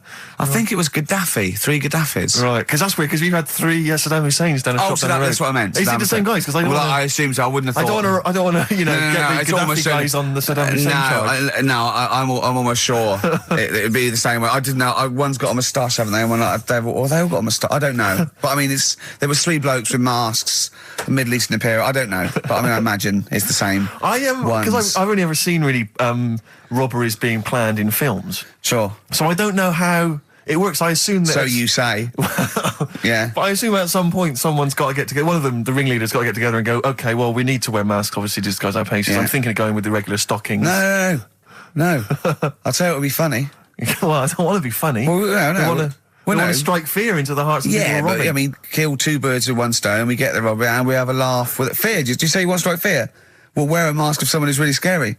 Who's the scariest bloke in the world? Well, I don't know, Saddam Hussein? I've got 3 of them. For what? Why? I've got 3 of them. Let's all wear Saddam Hussein. It'd be a laugh. Well, it's not. I don't want it to be a laugh. I'm No, robbing but a it bank. don't hurt if we're having a laugh, and that's what I want to make money and have a laugh. Why? And That's I'm only in the money. I'm only in it for the money. The laughs are not important to me. No, it's Fear, I want to strike fear. We could also make a political point. I don't want to make a political no, point. you just want I'm the money. I'm a thug. I'm not. I'm we not could have a clever. I'm laugh not and we can make a satirical. political point. Why you not? know. What political The point? We're point not where we're, maybe we're sort of stealing from the rich. We're and not giving, like Robin Hood. Well, never mind Robin Hood. Let's rob Barclays. That's Why are you making jokes? Well, I mean, don't worry. We're I'm robbers. going to do my stuff. I'm doing my stuff. You're a comedian. You don't. I'm not well, sure you let's should be just in wear this the gang. masks. Let's wear the masks. How did it happen? Did they go and buy them? It's separately, look, spread out. Look, you go to the joke shop in Covent Garden. Yeah. I'll go to the one in Southampton Row. Yeah. Brilliant. See, because it's so often the case that they're using masks. It used to be Reagan, Thatcher. They were always.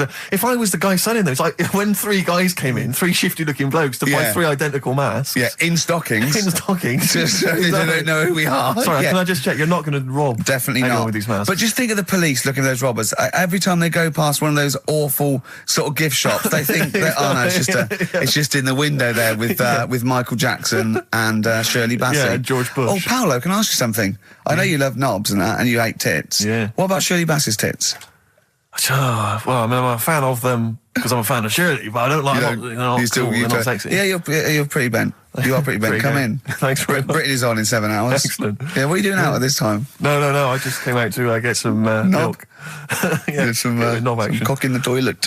Carl. Plenty of answers, Carl, so far for your I say Yeah. quiz. I'm not sure that's really valid. Yeah, loads coming in. We're giving away some more stuff later as well with that film thing. That's coming up. That's a bit when and that. you put yourself into a famous film and you act out. Is that it? You've Yeah. done The Graduate, haven't you? Done The Graduate, done Silence of the Lambs, Yeah. done Billy Elliot. I liked it. Your what was your one? Sixth Sense. I see weird stuff. Yeah, the Sixth Sense was good. So that's coming up later. We're doing that later. We'll look forward to that. Look forward to We're that. all pretty excited about that. Yeah. I'm assuming we've got some great music as well still lined up. Thorns. Yeah. Thorns. Oh, I'm obsessed with this now.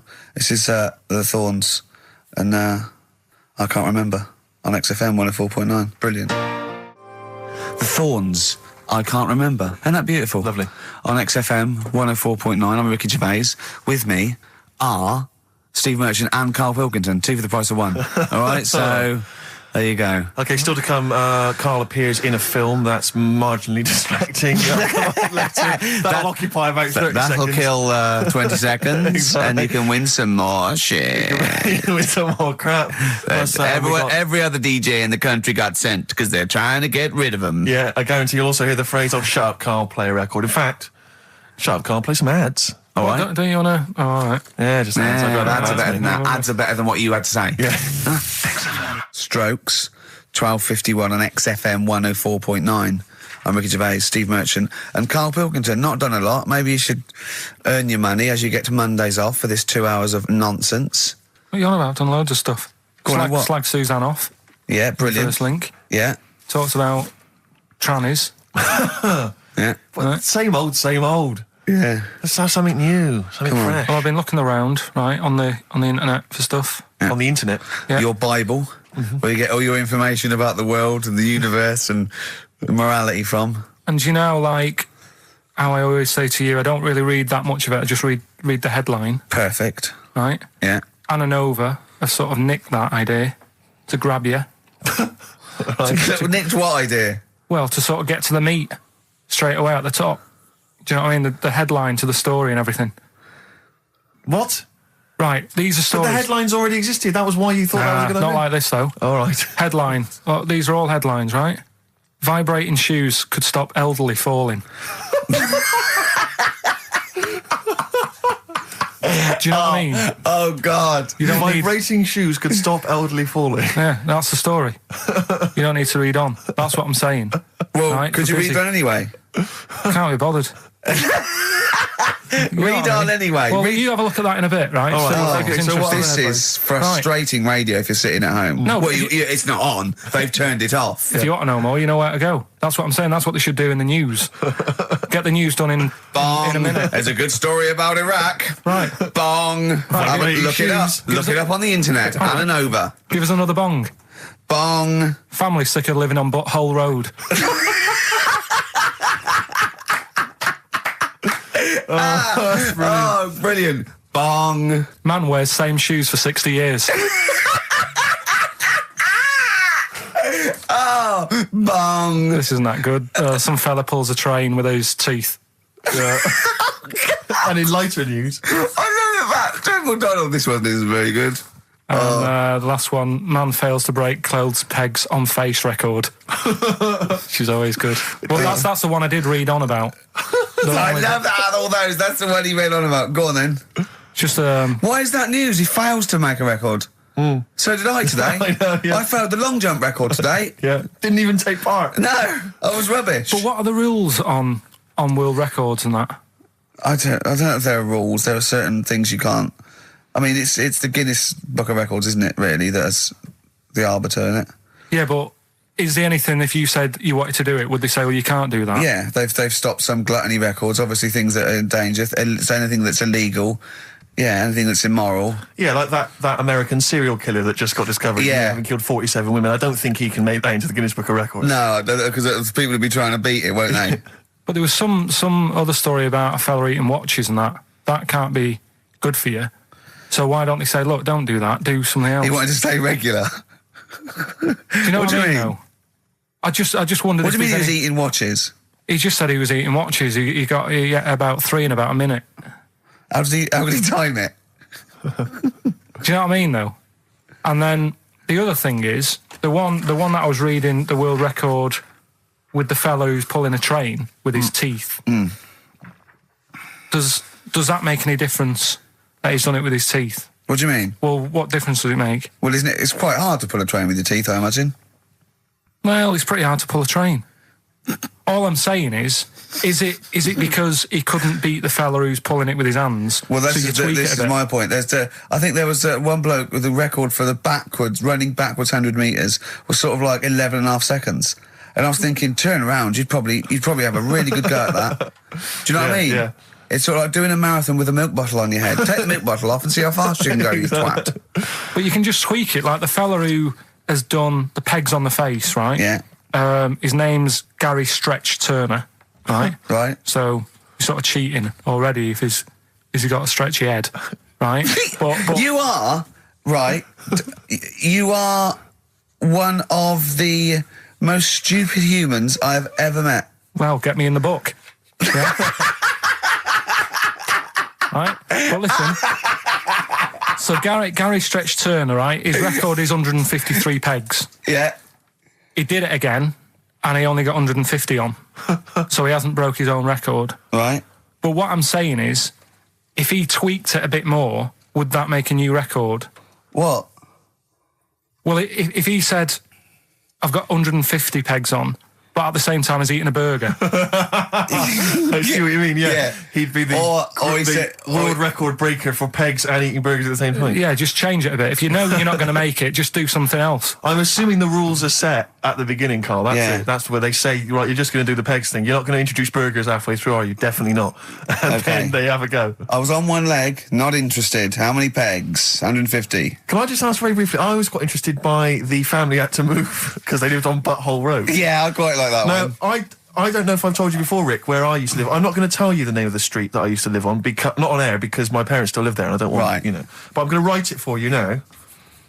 This is the genuine name of the street I used to live on. Just imagine when you're at school. Yeah. And like in class, for instance, in French, you've got to say, you've got to answer where you live. Yeah. J'habite, wherever. Yeah. That's the name. This is actually the name of the street we lived on.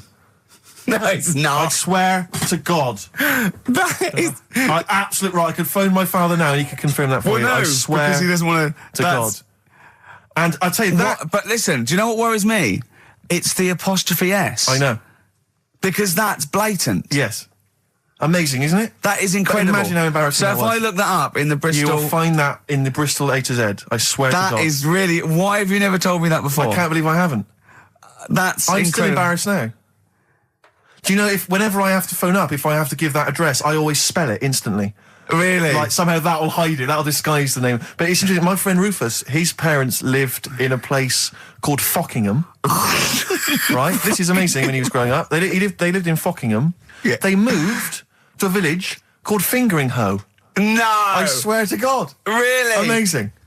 Oh, Well, God. Perhaps you come from an amusing town or street. Hello, Why mate. not get in touch? Fingering her or fucking them? Well, that's my business. Well, this family who's sick of living on Butthole Road, right, said the thing that pushed them over the edge was the sign was outside their house, and tourists were always coming, sort of having the picture taken with the pants down next to the sign. Oh, no. That's the thing that...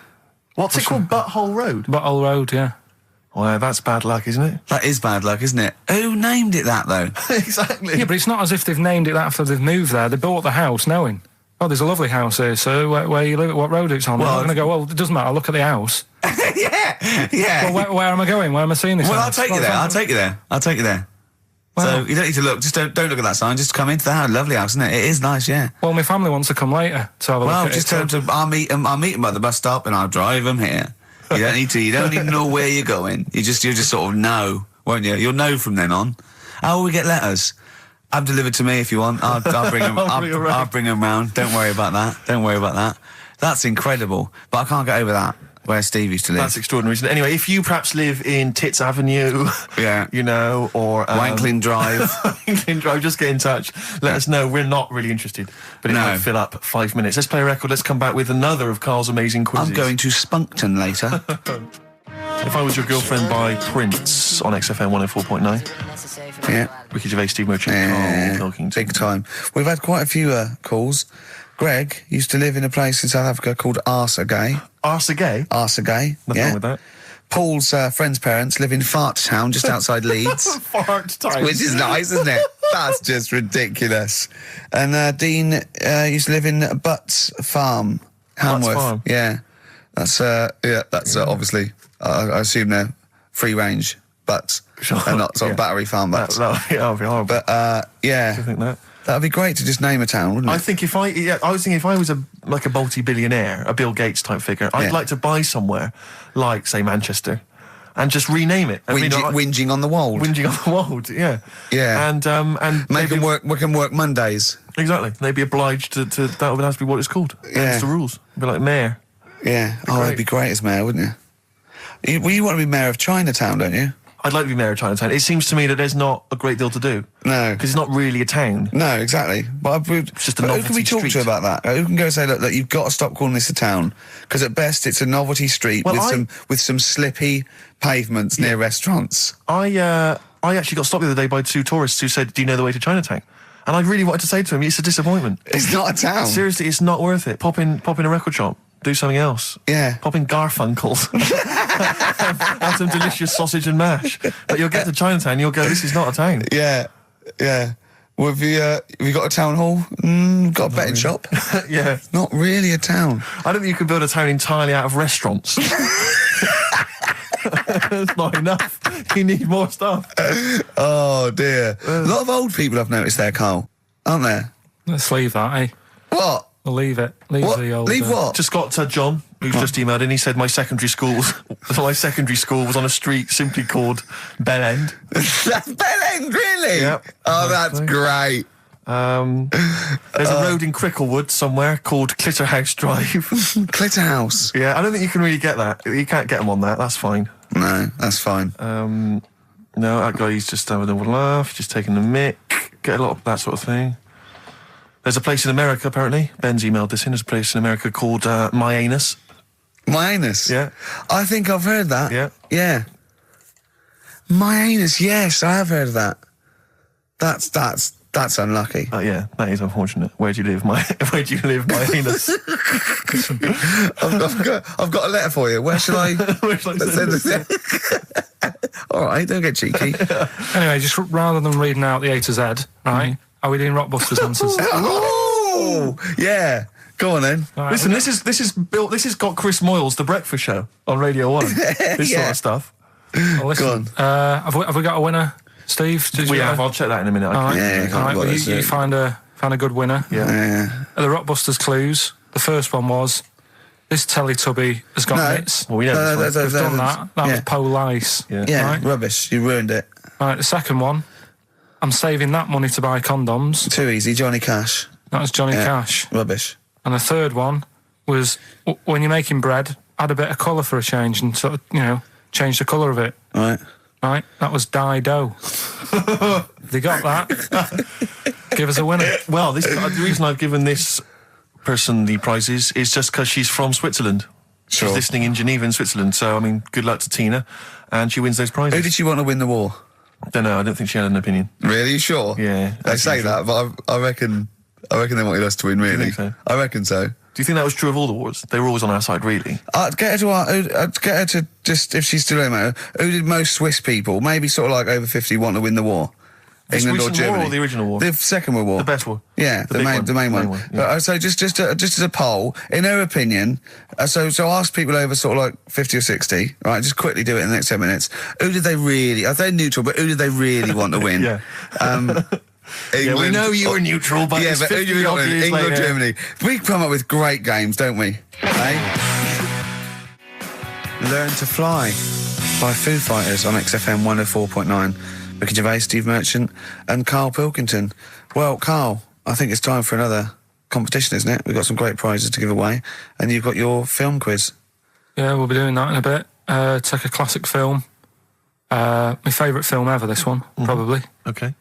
Sort of edit it, I'm in it, and you have to listen to it carefully and that, because there's a question at the end of it. Okay. You win some stuff and that, so we'll be doing that. I've just got some ads and that to get rid of. Oh, brilliant. Brilliant. Yeah. Lovely. Dynamism. Bad Day and R.E.M. on XFM 104.9. Karl's quiz. It's a classic film. He's done some jiggery pokery. He's in the film. It's his favourite film of all time. I thought The Elephant Man was your favourite film of all time. It's up there, but this is like this film's got everything. It's got hilarious bits in it. It's got sad bits in it. I've got the headphones on because I've got to hear it, and I don't usually wear headphones. But I just realised how noisy I am. Does that go out when I'm course sort of it does. Does it really? Yes. So when I'm sort of like tapping and writing and that, because it's really clear. Everyone can hear that. Really? Yeah. The thing about that microphone, Rick, is it doesn't just pick up your voice. It picks up all the sounds. Oh, that must be Like you scratching now. For instance, I don't know what it is. You've That got there must some kind be- of rash. Well, look, it's eczema. I think. Look, what's that? Oh, Eczema, yeah. Oh God, and what's that one then? That's just one of your enormous fat tits. What's that? But yeah, that must be irritating to listen to at home. Oh, yeah. Yeah, sure. If your voice weren't bad enough, I've got, and moving the mic. I moving the mic realised. then, that makes a noise. Leave that. Eating sandwiches, drinking coffee. Yeah. Right, come on then, Karl. Right. So the film is Kes. You got to listen to it properly. At the end, there'll be a question about what's happened in there. Yeah. So you got to listen, take it all I in. love the fact that in pole position, in positions 1 and 2 of his favourite films of all time, is The Elephant Man and Kes. Yeah. That's brilliant. Yeah. Go on. All right. Am I leaving the mics open a bit when this is going out? or what? Yeah, let's have a listen. Yeah. All right. So don't talk then, right? Just put that hot dog down, Rick. And this is the bit in Kes where it's the teacher and he gets up and he has to Glover. talk. What's his name? Is it Brian Glover? No. No, No, it's What's the other teacher. The other one. Anyway. All right, go on. All right. So here we go. Things that had actually happened. I've got Oh, yeah. another one. What about you, Casper? Casper! All right. All right? All right. You haven't been listening to a word I've said, have you? Yeah, I heard some of it. Yeah, you Some of it? just. Stand up. Always somebody, isn't there, eh? Right, now you're going to tell us a story about yourself. What sort of story? I want you to think of an incident that happened to you sometime in the past that is true and that you think will interest the rest of the class. All right? Right. What about I work on a radio show at the weekend. Well, are you going to tell us about it? I'll just do. It's 2 hours, and it's with Ricky Gervais and Stephen Merchant, and just sort of play music and tell stories and stuff. What kind of stories? Well, whatever. Like last week, it was science. We were talking about this lad who was growing a knob on his arm. So it's weird.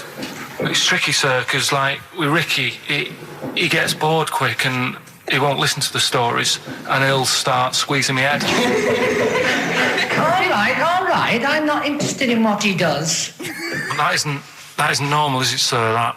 I mean, it sure is a bit gay. Is he? Is he? just messes about though. Do you know what I mean? I try and like come up with good stuff, like monkey news and like quizzes and stuff.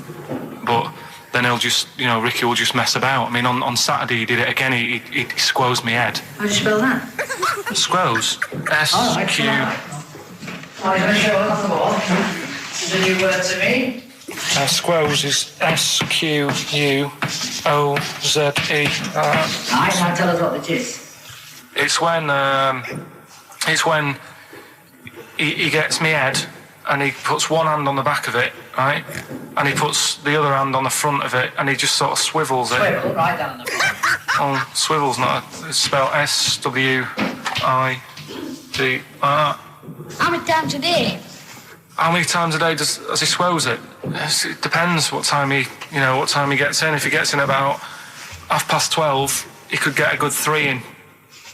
But I think, I don't really want to talk about. You've done enough, don't you? Well done, Billy. Big round of applause. That is the effort. Yeah. Wow. That's the best thing you've ever done, Carl. So that's Kez, right? Yeah. Got some good prizes there. Not bad, yeah, good stuff. Question is, how many times did I say Ricky can get? How many head squeezes can he get in before the start of the show? Right. So if you were listening properly. The answer's in there, right? And got some good stuff there. Got some DVDs in there, and some CDs, including some Jimi Hendrix stuff and other odds and ends. Good stuff. Brilliant. Right. And just text in 83 XFM. All right? Eddie and the Hot Rods, do anything you want to do on XFM 104.9. All right? Ricky Gervais, Steve Merchant, Karl Pilkington. Well, we've had loads of entries for the how many times did I squoze his head. Well, the answer was 3, wasn't it? Yeah. And who's the winner, Steve? Let's give it to John. He's emailed in, he's got it right. He said he squozed your head 3 times on average. It's not squozed, is it, Carl? That's incorrect. It's squoze, isn't it? It depends how you say it. Go on. Squoze. Well, it doesn't really, because it's nonsense anyway. It's not a real word, but... You squoze my head, Yeah. I will squeeze your head. Do you know what I mean? Depends what line you're getting it in. Sure. Tense. Yeah. Yeah. All right. Okay. Any monkey news? Any educating Ricky? Anything else? I don't feel that you've earned Monday off yet, because it's just 2 hours and you only did about 5 minutes of it. Yeah, but that took a bit of time to make. Well, that's your own fault. Yeah, but I bet you didn't do it Monday. I bet you did it on another day. I had to come in Monday, didn't I? Yeah, I bet you'll do that on another day, so you're taking the piss even more, so you're doing it when you should be doing other stuff. You've still got Monday off and you've got 2 hours here. So you're laughing either way. So don't give me that. So, do you know what I mean? What else you got? Monkey news. Yeah. Right, let's do monkey news. You want to do it now? Yeah. Oh, we might as well have some monkey news. Let's have some monkey Do news. some monkey news. You made enough noise there, Rick? You want to... Sorry, but sometimes I like to move around, lounge and that, and at the mic. Sure. You know what I mean? Yeah. Yeah. Well, let's have the jingle. We've not heard it for a while.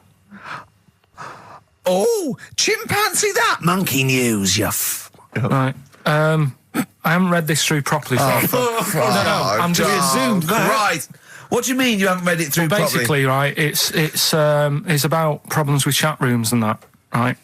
A lot of people, it's like the new way of meeting people and that, in it now, chat rooms. You get on there, you can have a chat. If you say someone was having a meeting with someone they wanted to meet... Preempt it. Right, okay. Please don't preempt it. Right, there is not an animal in the world that Right, can it doesn't operate and matter. Do you want understand. to know the story?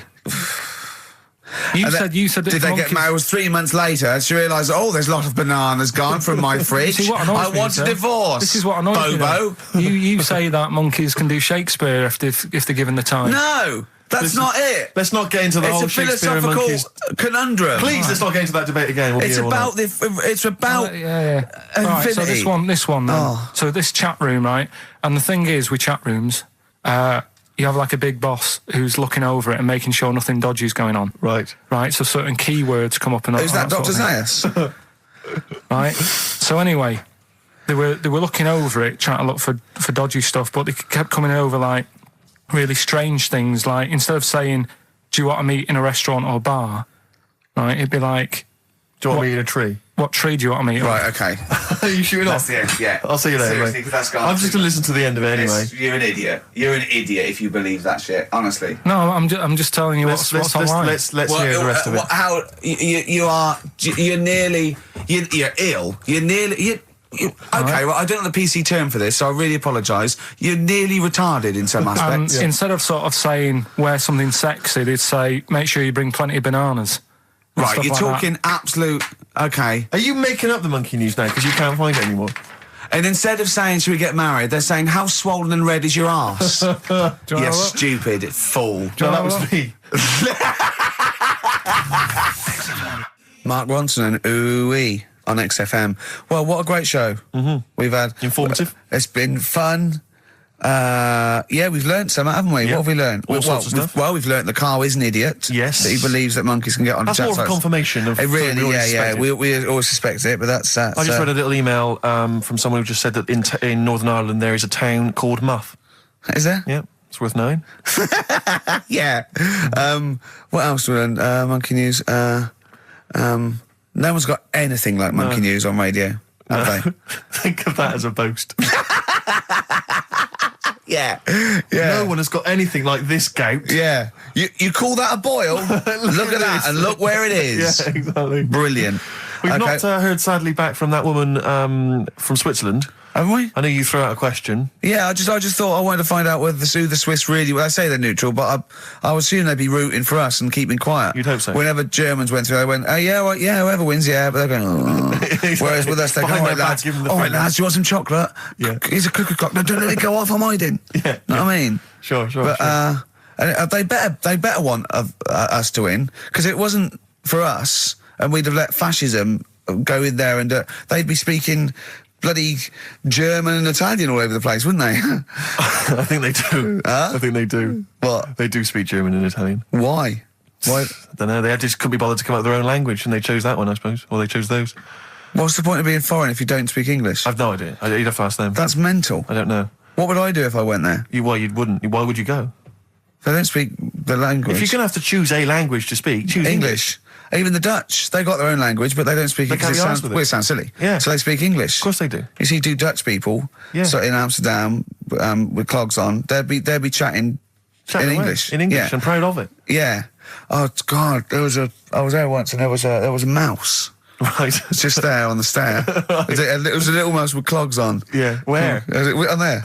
on the stair, yeah. Oh. Yeah, so, that's languages. We learned about languages, didn't we? I'm not a linguist, but I pretty much think that's what happens. I'll tell you something I learned in the week. Go on. Yeah. This will be one thing. He did definitely learn only one thing this week. It's a good one, though. Don't insult Suzanne's hair. I learned two things this week. Yeah. Right. Don't put your trousers on over your head. Because I know you were persevering with that for a while. Mercury may look nice, but bad for you. Go on. There are more moves on a chessboard than particles in the universe. That puts you off learning it, doesn't it? Well, no, it's a possibility. No, they said it is. It is. He said that's... Yes, that's right. It's a possibility because it's basically it tends towards infinity because no two games are the same. So it's not that you've got to learn that many moves. It's not that good. I don't wish to criticise Rick, because I know you were trying to inform him then. It's a good job you're not a teacher, because as you gabbled the phrase, it tends towards infinity, it kind of came out as... Okay, yeah. Imagine if you're one of those kind of foreign students who's gone out to study, and they, sometimes they put the tape recorder by the lecturer. Yeah. Listen back to that remote. It's something towards infinity, I'm not sure. It tends towards infinity. It is talking about tense. I not understand. Cuckoo. So we've had a good time. We've all had a few. We've had a great time. Can I just say to everyone, have a great Saturday. All right, see you later. You like the Thorns? You played the Thorns. I love the Thorns. I think you'll enjoy this. It's an old track from Hawksley Workman. Brilliant. Bad name, good song. See you next week.